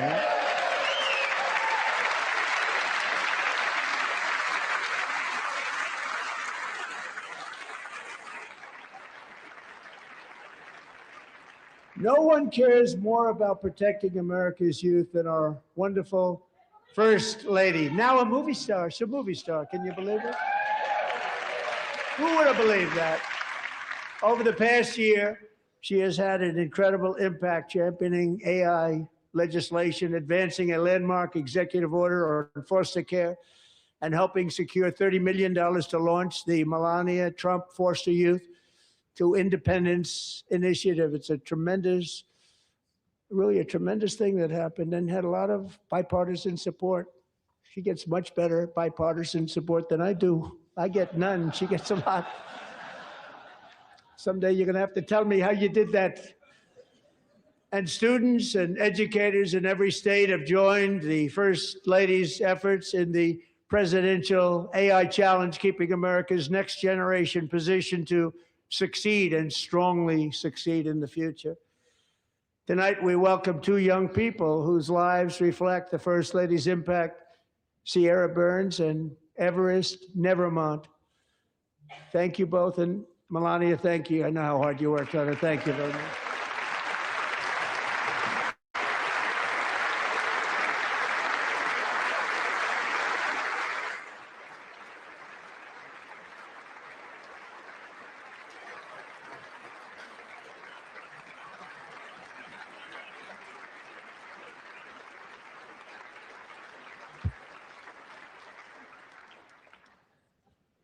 I'm very proud to say that during my time in office, both the first 4 years and in particular this last year, there has been a tremendous renewal in religion, faith, Christianity, and belief in God.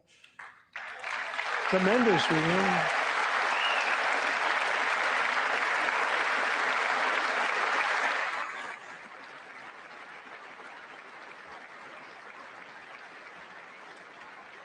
This is especially true among young people, and a big part of that had to do with my great friend, Charlie Kirk, a great guy, great man.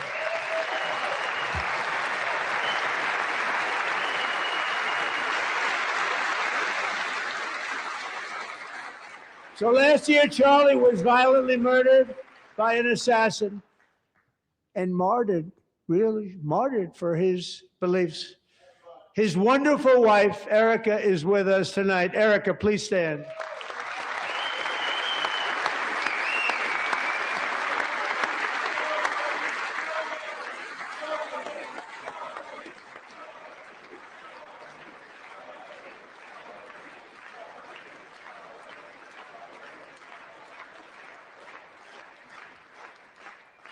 Thank you, Erica.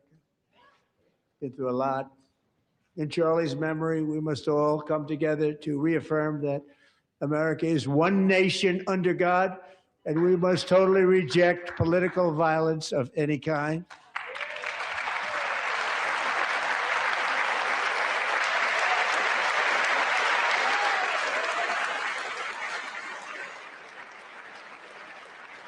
We love religion, and we love bringing it back, and it's coming back at levels that nobody actually thought possible. It's really a beautiful thing to see. Above all, unleashing America's promise requires keeping our communities safe.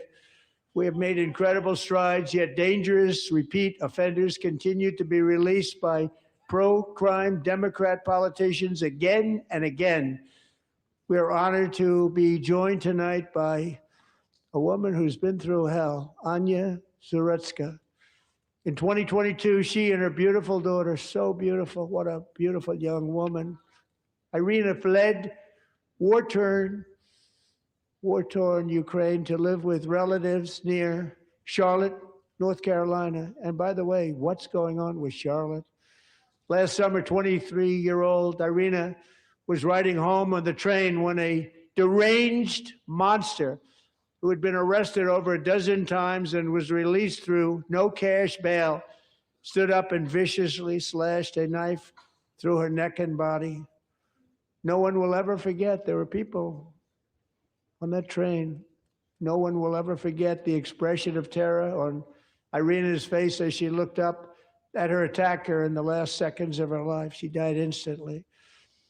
She had escaped a brutal war only to be slain by a hardened criminal set free to kill in America. Came in through open borders.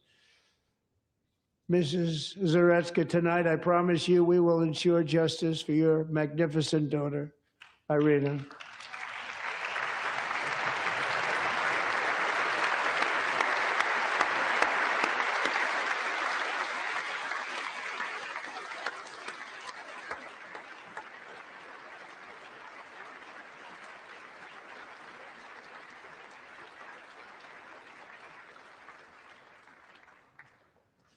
How do you not stand?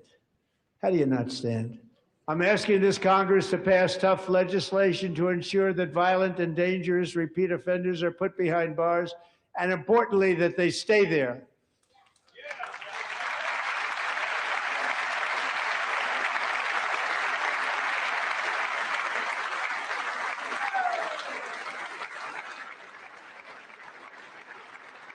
Come on.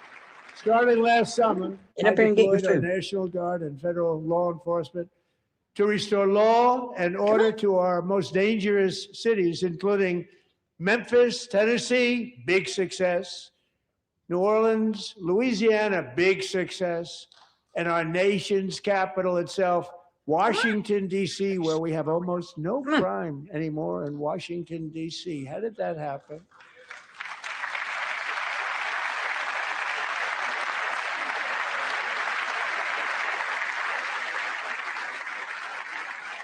In fact, crime in Washington is now at the lowest level ever recorded, and murders in D.C. this January were down close to 100% from a year ago.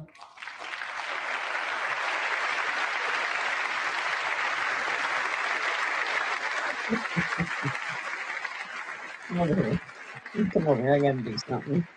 They don't like to hear that. One of the sick people, one of the brave service members who helped achieve this stunning turnaround was 20-year-old West Virginia Army National Guard Specialist Sarah Beckstrom. Lay down. After a 4-month deployment, she voluntarily extended her service, and her rank was going to be lifted. She was doing so well. They were so proud of her. But the very next day, she was on patrol near the White House when she was ambushed and shot in the head by a terrorist monster from Afghanistan. Shouldn't have been in our country. And all because she wore the uniform of our nation, she was shot. He traveled here because he didn't like people wearing our uniform. He was sick and deranged, shouldn't have been in our country.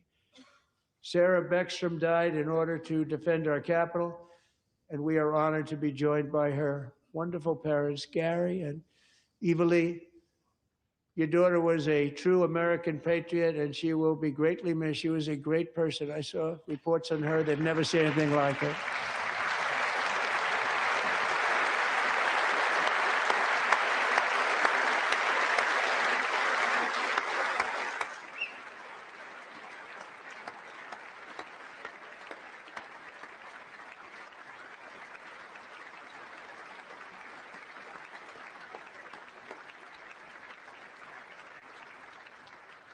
So sorry. Thank you very much. A great young lady. I saw reports that were like Perfect. She was perfect. Serving alongside Sarah that day was Staff Sergeant Andrew Wolf. The terrorist shot Andrew in the head, and no one thought he could possibly make it. The two of them, Sarah and Andrew, both shot violently in the head. Neither was expected to make it. They weren't even given a chance, except his wonderful mother, named Melody, who I spoke to the same night. And she was so positive. The doctors thought that Andrew was gone, but his mother said, no, no, Mr. President, Andrew will be fine. He's going to make it. I've never seen anything like it. I mean, he was given almost no chance. She said, I have no doubt, sir, he's going to be okay. This was a conversation that I had with her that night, with her son laying helplessly in bed, blood all over. Everybody is praying, she said, sir, he will be okay. The doctors didn't understand what she was saying. And after looking at the results of the damage done, neither did I. She was so strong and conclusive that even Andrew's great father felt she didn't really understand the gravity of the situation. But she turned out to be right. Right, Melody? She turned out to be right.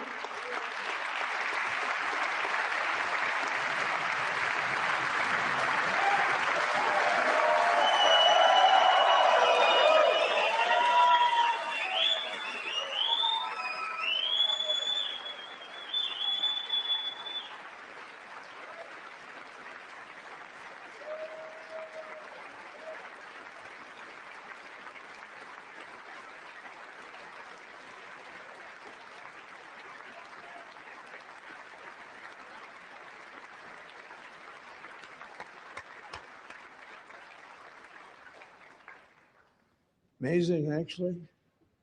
I said, where does this woman come from? She's the most positive person I've ever met. With God's help, Andrew has battled back from the edge of death, and we're talking about the edge of death, on his way to a miraculous recovery. He's got a little work to do, but he's doing great. Nice to see you. He's a good-looking guy. Nice to see you. Thanks, Andrew. Thank you very much.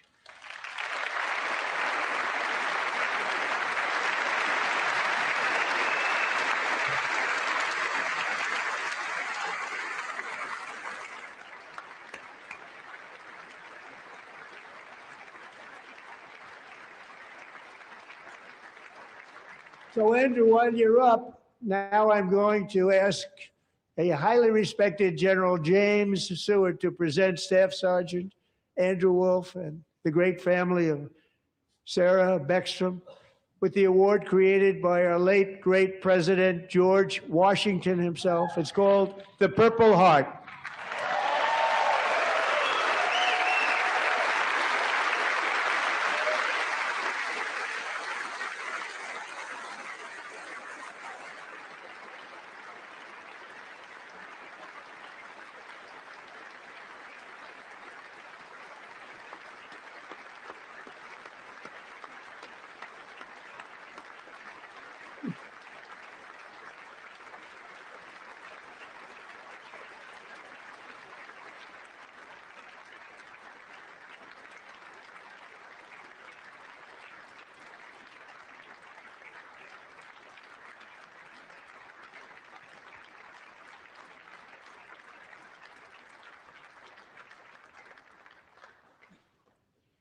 We love you all.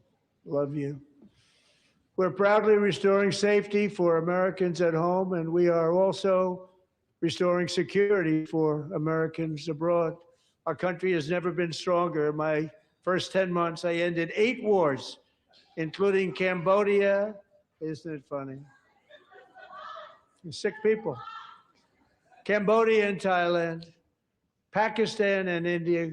Would have been a nuclear war. 35 million people said the Prime Minister of Pakistan would have died if it were not for my involvement. Kosovo and Serbia, Israel and Iran, Egypt and Ethiopia, Armenia and Azerbaijan, the Congo and Rwanda, and of course the war in Gaza, which proceeds at a very low level. It's just about there.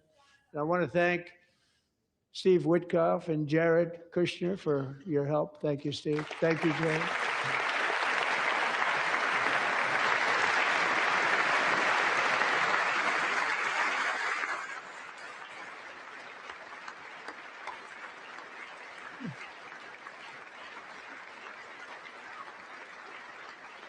And I also want to thank the man they report to, Secretary of State Marco Rubio. Thank you, Marco.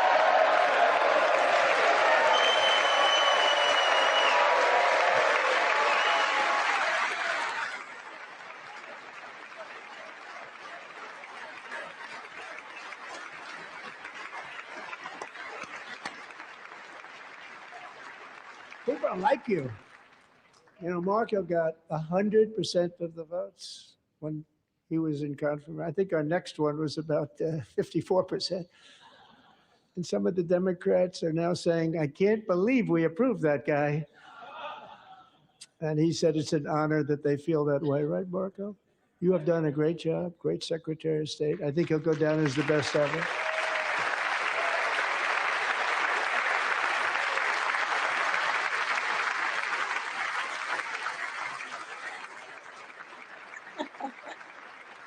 Under the ceasefire I negotiated, every single hostage, both living and dead, You need to has run? been returned home. Can you I believe bet, that? yeah.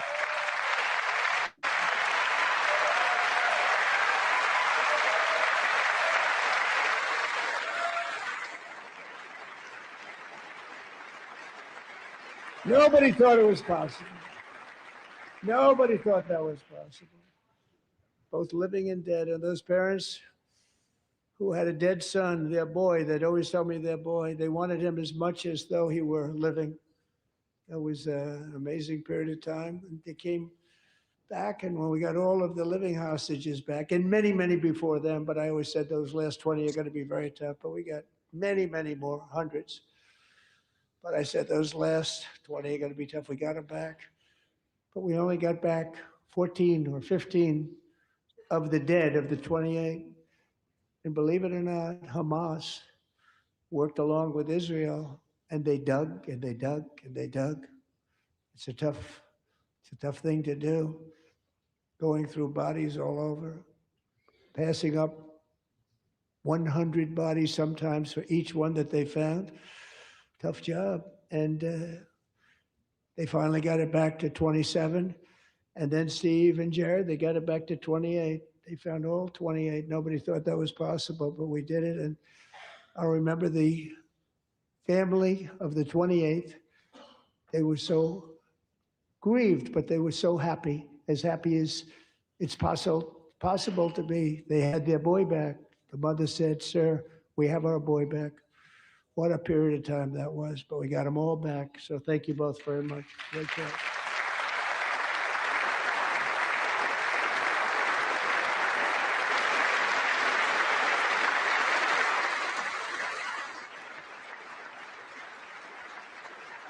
And we're working very hard to end the ninth war, the killing and slaughter between Russia and Ukraine, where 25,000 soldiers are dying each and every month. Think of that, 25,000 soldiers are dying a month. A war which would have never happened if I were president, would have never happened. As president, I will make peace wherever I can, but I will never hesitate to confront threats to America wherever we must. That's why in a breakthrough operation last June, the United States military obliterated Iran's nuclear weapons program with an attack on Iranian soil known as Operation Midnight Hammer.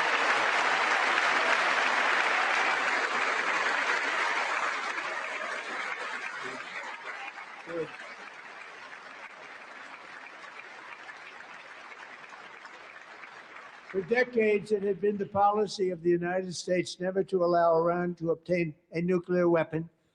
Many decades.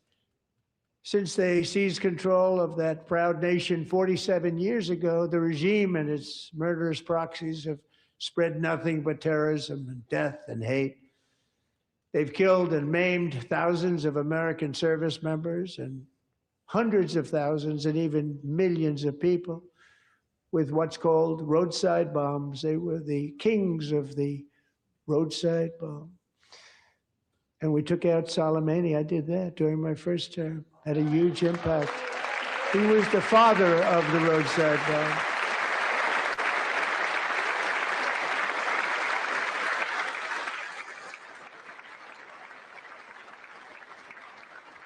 And just over the last couple of months with the protests, they've killed at least, it looks like 32,000 protesters, 32,000 protesters in their own country. They shot them and hung them. We stopped them from hanging a lot of them with the threat of serious violence. But this is some terrible people. They've already developed missiles that can threaten Europe and our bases overseas, and they're working to build missiles that will soon reach the United States of America. After Midnight Hammer, they were warned to make no future attempts to rebuild their weapons program, and in particular, nuclear weapons. Yet they continue, starting it all over. We wiped it out, and they want to start all over again, and are at this moment again pursuing their sinister ambitions. We are in negotiations with them. They want to make a deal, but we haven't heard those secret words. We will never have a nuclear weapon. My preference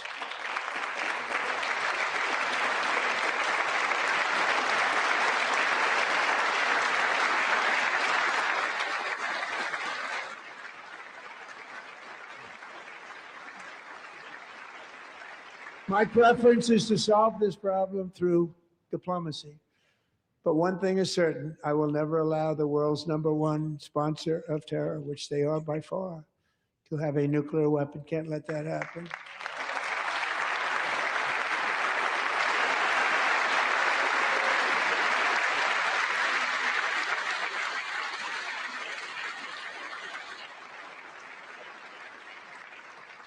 And no nation should ever doubt America's resolve. We have the most powerful military on earth. I rebuilt the military in my first term. We're going to continue to do so. Also, we just approved a $1 trillion budget. We have no choice. We have to be strong because hopefully we will seldom have to use this great power that we built together. It's really called peace through strength, and it's been very, very effective.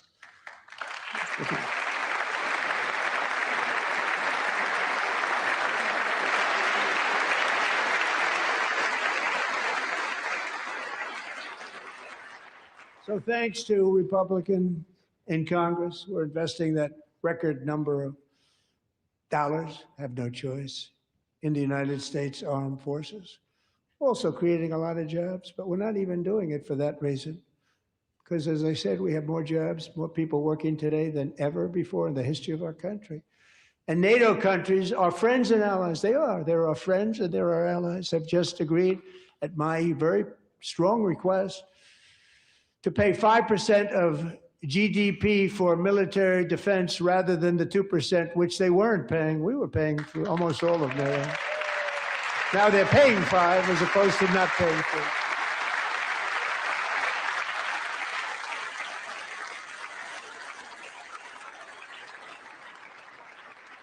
And getting that 5% was something which everyone said would never be done, could not happen. We got it really easily, one meeting. And big difference between 2% that's not paid. We were paying the freight of many of them. Very few were paid up. Now 5%, then they're paid. And everything we send over to There Ukraine she is, sent Tina. through NATO, There and they she pay us is. in full. They pay us totally in full. Every branch of our armed forces is setting records for recruitment. This is so exciting. And every service member recently.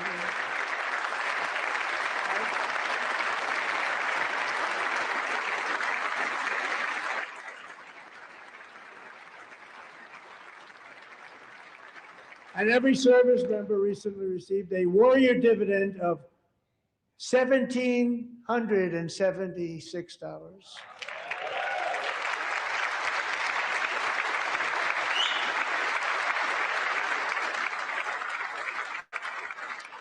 You know, they put it on my desk. We got the money from tariffs and other things, a lot of money we have. We have much more money than people understand. Have to rebuild that program a little bit, but it won't take long. But we got the money and it was $1,775 and they wanted my approval. And I said, what's the number? $1,775. I said, wait a minute, for one more dollar, we can have 1776. It's going to, I said, we're going to figure that. I never asked anybody if we could afford it. One more dollar, I said 1776. And I said, that's good. And I'll tell you what, our military, that was 4 months ago, our military, I never see a person in the military that doesn't thank me for it. So we're honored to do it. They deserve it. And we call it 1776. It was great. And we love our military. We love our law enforcement. We love our firemen. You know, the firemen don't get mentioned enough. We love our firemen. We're also,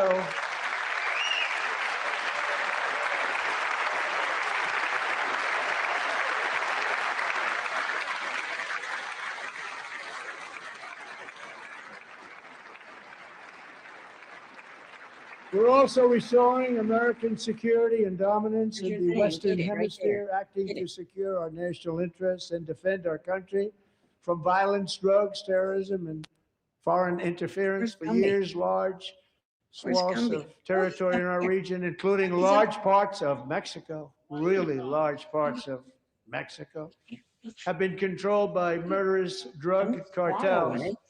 That's why I designated these cartels as foreign terrorist organizations, and I declared Get it. illicit fentanyl as a weapon of mass destruction. You get it.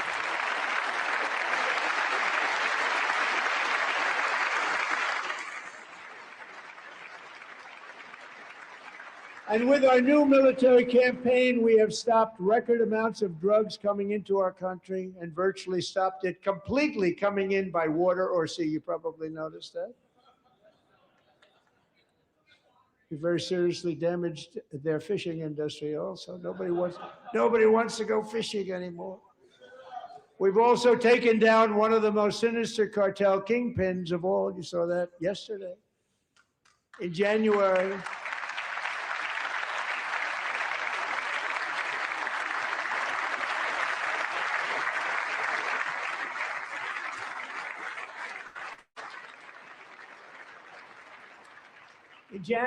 elite American Where is warriors it? carried out one of the most Where'd it complex, go? spectacular feats happened of to it? military competence It's and gone. power in It's world gone. history. No one's seen anything like it. Foreign leaders, I won't Go tell eat your you who chicken. called me, and they said, very impressive, very impressive. They couldn't believe, they all watched, they saw what happened. This is a different fighting force than we had years ago when we fought to tie. You know, it's a great fighting force. I'm so proud of it. Look at Space Force. Space Force is my baby.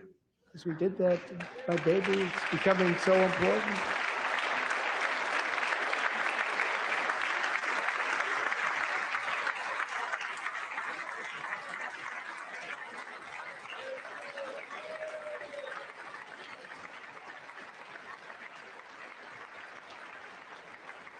And America's armed forces overwhelmed all defenses and utterly defeated an enemy, good fighters, to end the reign of outlaw dictator Nicolas Maduro and bring him to face American justice.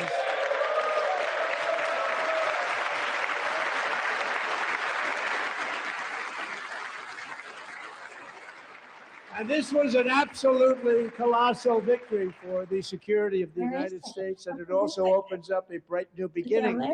You for the better go people of Venezuela. We're working closely with the new president of Venezuela, Delcy Rodriguez, to unleash extraordinary economic gains for both of our countries and to bring new hope to those who have suffered so terribly.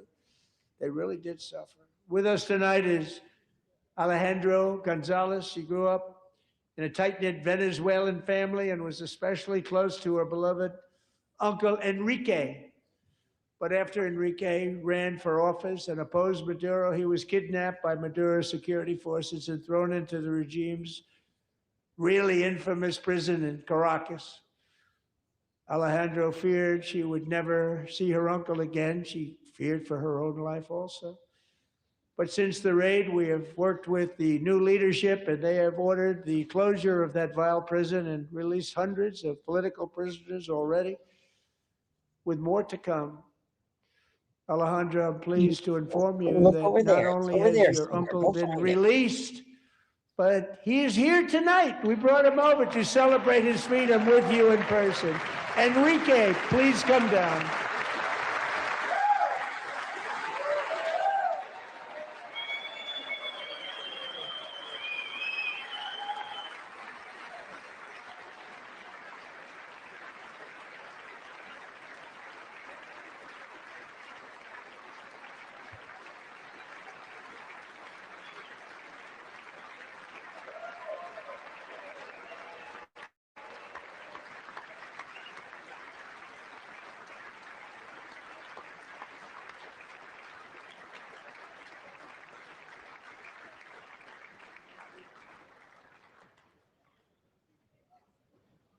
Thank you, Enrique. Have a good time. Nice to have you back, Enrique. There were many heroes on that January raid to capture Maduro, really great heroes. It was very dangerous. They knew we were coming. They were all set. But the deeds of one warrior that night will live forever in the eternal chronicles of military valor. Chief Warrant Officer 5, Eric Slover, planned the mission and was the flight lead in the cockpit of the first helicopter, a big, beautiful, powerful helicopter. It was a massive Chinook carrying, as you can imagine, many What do you got? American warfighters. What do you got? Wearing the dog tags, his wife Amy had blessed with holy water before he left. She knew it was going Bring to it be here. a rough one. Bring it here. Eric steered the Chinook under the cover of night You got and it? descended swiftly upon Maduro's heavily protected military fortress. This was a major Where you find military it? installation, Oh, I got your toy. protected by Got it. thousands of I got it. soldiers and Give guarded me by that out of your Russian mouth and now. Chinese Drop military technology. Get up here. How did that Come on. work out? Not too good. Get up here. Come on. Come on. While Get up. preparing to land, Get up. enemy machine Let's go. guns fired from every angle, Don't eat and that. Eric It's was gonna hit make you sick. very badly in the leg and hip, one bullet I got after it. I another. got it right here. He absorbed 4 agonizing shots, Give me that. shredding his leg into Open your numerous mouth. pieces. Liberty. And yet, despite the fact Don't that you the use bite of his me. Give legs it was to me. vital to Drop it. successful helicopter Drop flight. it. Legs are the most Drop important part of Give it flying to a me now. helicopter. To deliver the many commandos who would capture and You detain want your other toy? Give me Maduro that. was the only thing Give me that. Eric was thinking about. Give Then, it. even as Come he on. was gushing blood, which was flowing back down Drop the it. aisle, helicopter lands at a Give steep it. angle. Come on. The machine gun stood right in front of him. They were right in front of him, 2 machine gunners who escaped the wrath of the previous Don't you planes. bite me. I will spank you. Eric maneuvered his helicopter with all of those lives and souls to face the enemy and let his gunners eliminate the threat. Get that. Turned the helicopter around so the gunners could take care of business, saving the lives of his fellow warriors from what could have been a catastrophic crash deep in enemy territory. Only after safely landing the helicopter with all the warriors aboard in the exact right spot, which was vital to the When I mission. say drop it, Probably would have I had mean drop it. maybe cancel the mission if that didn't happen. Eric told his co-pilot, also wounded, but not as gravely, to take over. I'm about ready to pass out. The success of the entire mission and the lives of his fellow warriors hinge on Eric's ability to take the searing pain. It was unbelievable what's happened to his legs of the bullets and keep on flying and landing, and people knew what was happening. Everybody in the back of the helicopter knew because they saw the blood pouring down the aisle. Chief Warrant Officer Slover is still recovering from his serious wounds, but I'm thrilled to say that he is here tonight with his wife, Amy, Eric, and Amy. Come on in.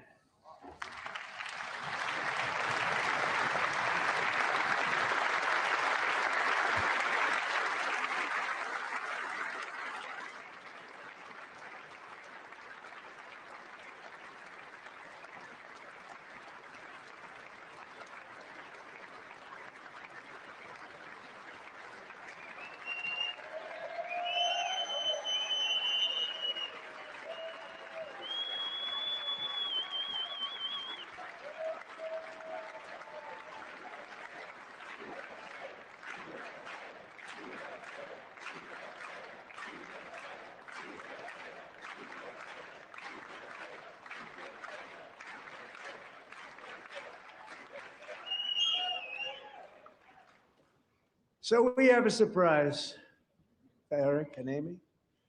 In recognition of Eric's actions above and beyond the call of duty, I would now like to ask General Jonathan Braga to present Chief Warrant Officer Slover with our nation's highest military award, the Congressional Medal of Honor.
Well, thank you very much, Eric and Amy.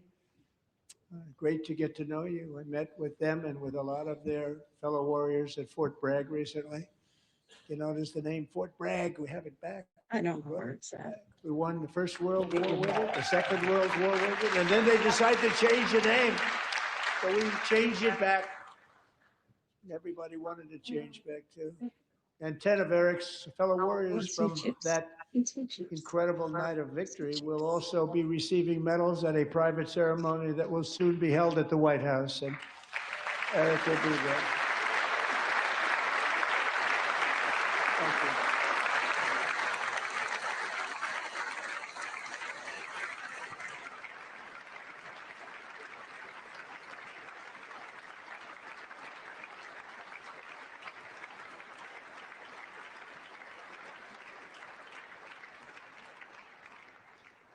Thank you, Eric. That's a big one. Tonight, we've celebrated many truly extraordinary American patriots, but there is one last living legend to honor before we go. He is one more heroic American aviator, Navy fighter pilot. Royce Williams served in World War II, Korea, Vietnam, flying more than 220 missions. In the skies over Korea in 1952, Royce was in the dogfight of a lifetime, legendary dogfight. Yeah. Flying through blizzard conditions, his squadron was ambushed by 7 Soviet fighter planes. It was his first aerial combat of the war, and despite being massively outnumbered and outgunned, Royce led the takedown of 4 enemy jets and almost destroyed the others, vanquishing his adversaries while taking 263 bullets to his own plane and being seriously hurt. His story was secret for over 50 years. He didn't even want to tell his wife, but the legend grew and grew. But tonight, at 100 years old, this brave Navy captain is finally getting the recognition he deserves. He was a legend long before this evening. Royce, please stand up, and I will ask the First Lady of the United States to present Captain Royce Williams with his Congressional Medal of Honor.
you, Royce, and thank you, Eric. I've always wanted the Congressional Medal of Honor, but I was informed I'm not allowed to give it to myself, and I wouldn't know why I'd be taking it, but if they ever open up that law, I will be there with you someday. But you know, that's our highest honor, Congressional Medal of Honor, and that's a big thing, and it's an honor to be in the same room with you. Thank you both very much, Eric. Thank you.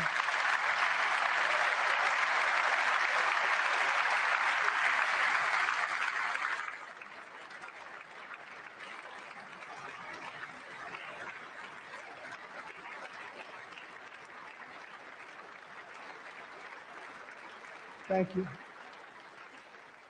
250 years is a long time in the life of a nation, but in another sense, it's really a mere moment in the eye of history. Two of the gentlemen we met in the gallery this evening took their first breaths 1 century ago, 100 years before that, on July 4th, 1826, the author of the Declaration of Independence, brilliant, Thomas Jefferson, drew his last breath.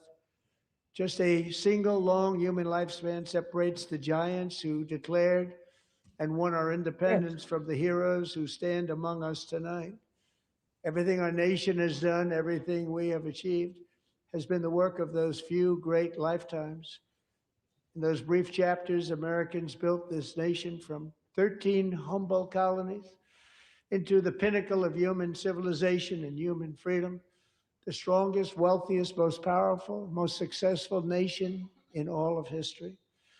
Americans ventured out across the daunting and dangerous continent. We carved paths through an unforgiving wilderness, settled a boundless frontier, and tamed the beautiful but very, very dangerous Wild West. From empty marshes and wide open plains, we raised up the world's greatest cities. Together, we mastered the world's mightiest industries and shattered history's monstrous tyrannies. And we liberated millions from the chains of fascism, communism, oppression, and terror. Americans lifted humanity into the skies on the wings of aluminum and steel. And then we launched mankind into the stars on rockets powered by sheer American will and unyielding American pride. We wired the globe with our ingenuity. We captivated the planet with American culture. And now we are pioneering the next great American breakthroughs that will change the entire world. All of this and so much more is the enduring legacy, unmatched glory of the hardworking patriots who built and defended this country and who still carry the hopes and freedoms on all of humanity's backs. For years, they were forgotten, betrayed, and cast aside. But that great betrayal is over, and they will never be forgotten again. Because when the world needs courage, daring, vision, and inspiration, it is still turning to America. And when God needs a nation to work his miracles, he knows exactly who to ask. There is no challenge Americans cannot overcome, no frontier too vast for us to conquer, no dream too bold for us to chase, no horizon too distant for us to claim. For our destiny is written by the hand of providence, and these first 250 years were just the beginning.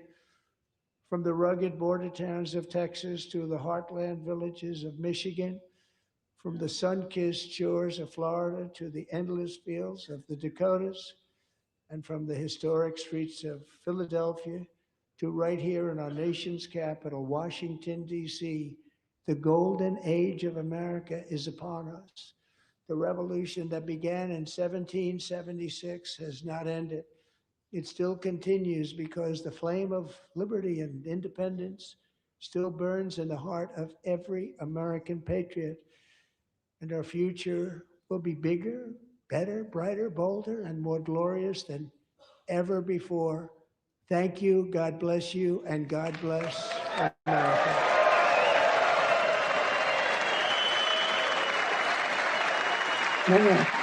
That's all.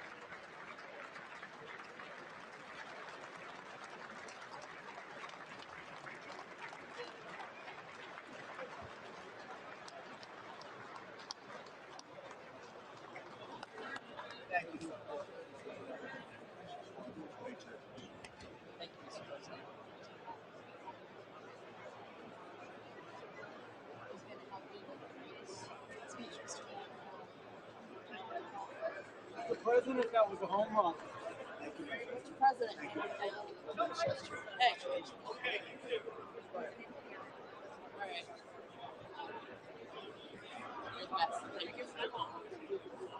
Get off there. Good job. Thank you. Thank you. He looks grouchy. Very well done. Great job. Oh, good. Good. Good. See you. See you. Thank you. Well done. God bless. Good job. Good man. Thank you. Excellent speech. Thank you. Absolutely. Absolutely. Thank you. Mr. President. Mr. President. Thank you. Best ever. He's the president. Where you going, man?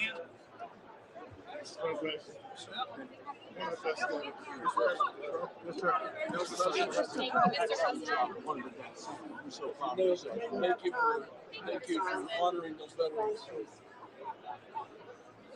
Luger. Thanks. Good. Good. Good. Good.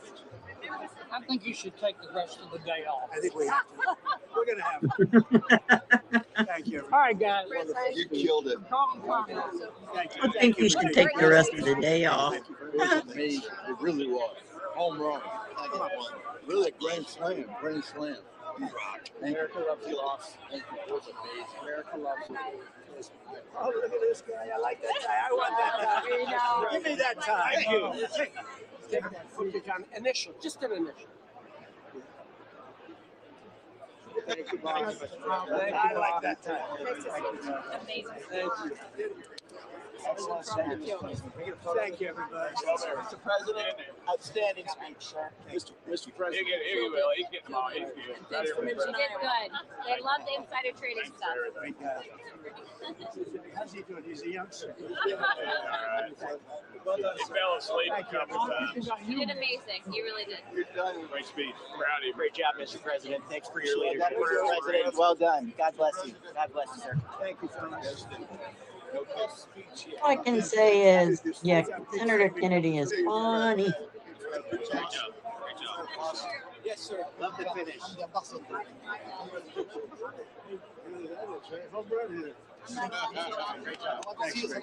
Great job. Thank you, everybody. Great job. Great. Thank you. Thank you. Thank you, everybody. That was the best speech. No, thank you very much. State of the Union speech I've ever heard. Really, the best ever? That's a nice coming from you. That's a big statement. It's also the There he longest. is. Great job. Also the longest president. Thanks so much. Take care. Thank you. Still need to talk to you. Congratulations, Mr. President. Thank you. Mr. President.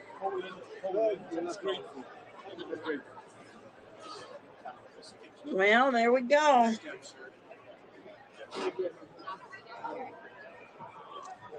Can't wait to see what the Democrats got to say. Who's being racist? Can we go out? Okay, that's it. Stop sharing. All right, guys. So what do you think of it? You think it was good? I think it was fantastic. He definitely spot on with everything. And he recognized a lot of people tonight, which was totally awesome. Come on, get over here. So the Democrats were not happy. The Democrats were not happy. I think it's funny. Oh, you know, I know, but they're going to spread so much hate and lies to their people, and their people will believe it. Yeah, it was awesome, Tracy. Awesome as usual. It was good. Yes, I am probably going to sign off because it is. Oh, he did speak for 2 hours. Awesome. Tina was right and I was right. So, okay, let me get my thing together here. Let's see, where is it? Turn it. Okay. I love you all. Thanks for joining me tonight for this. And thank you, BitBite, for reminding me of it last night because I totally forgot. So I love you all. Stay safe. Smile at a stranger. Pray for our J6ers. Pray for each other. Chris is having his heart cath Friday, so I have to make sure we keep him in our prayers for that. It was wonderful. So keep Chris in your prayers. Trucker G, Teacup, Tina and Sky, Betty and her husband and brother-in-law. I'm trying to think of everybody. Cindy, Mel, keep them all in your prayers. Keep each other in your prayers. I love you all. I will see you tomorrow night on Tina's. God bless you. Sweet dreams. Have a great night. And thank you so much for joining me tonight. God bless. Gator out.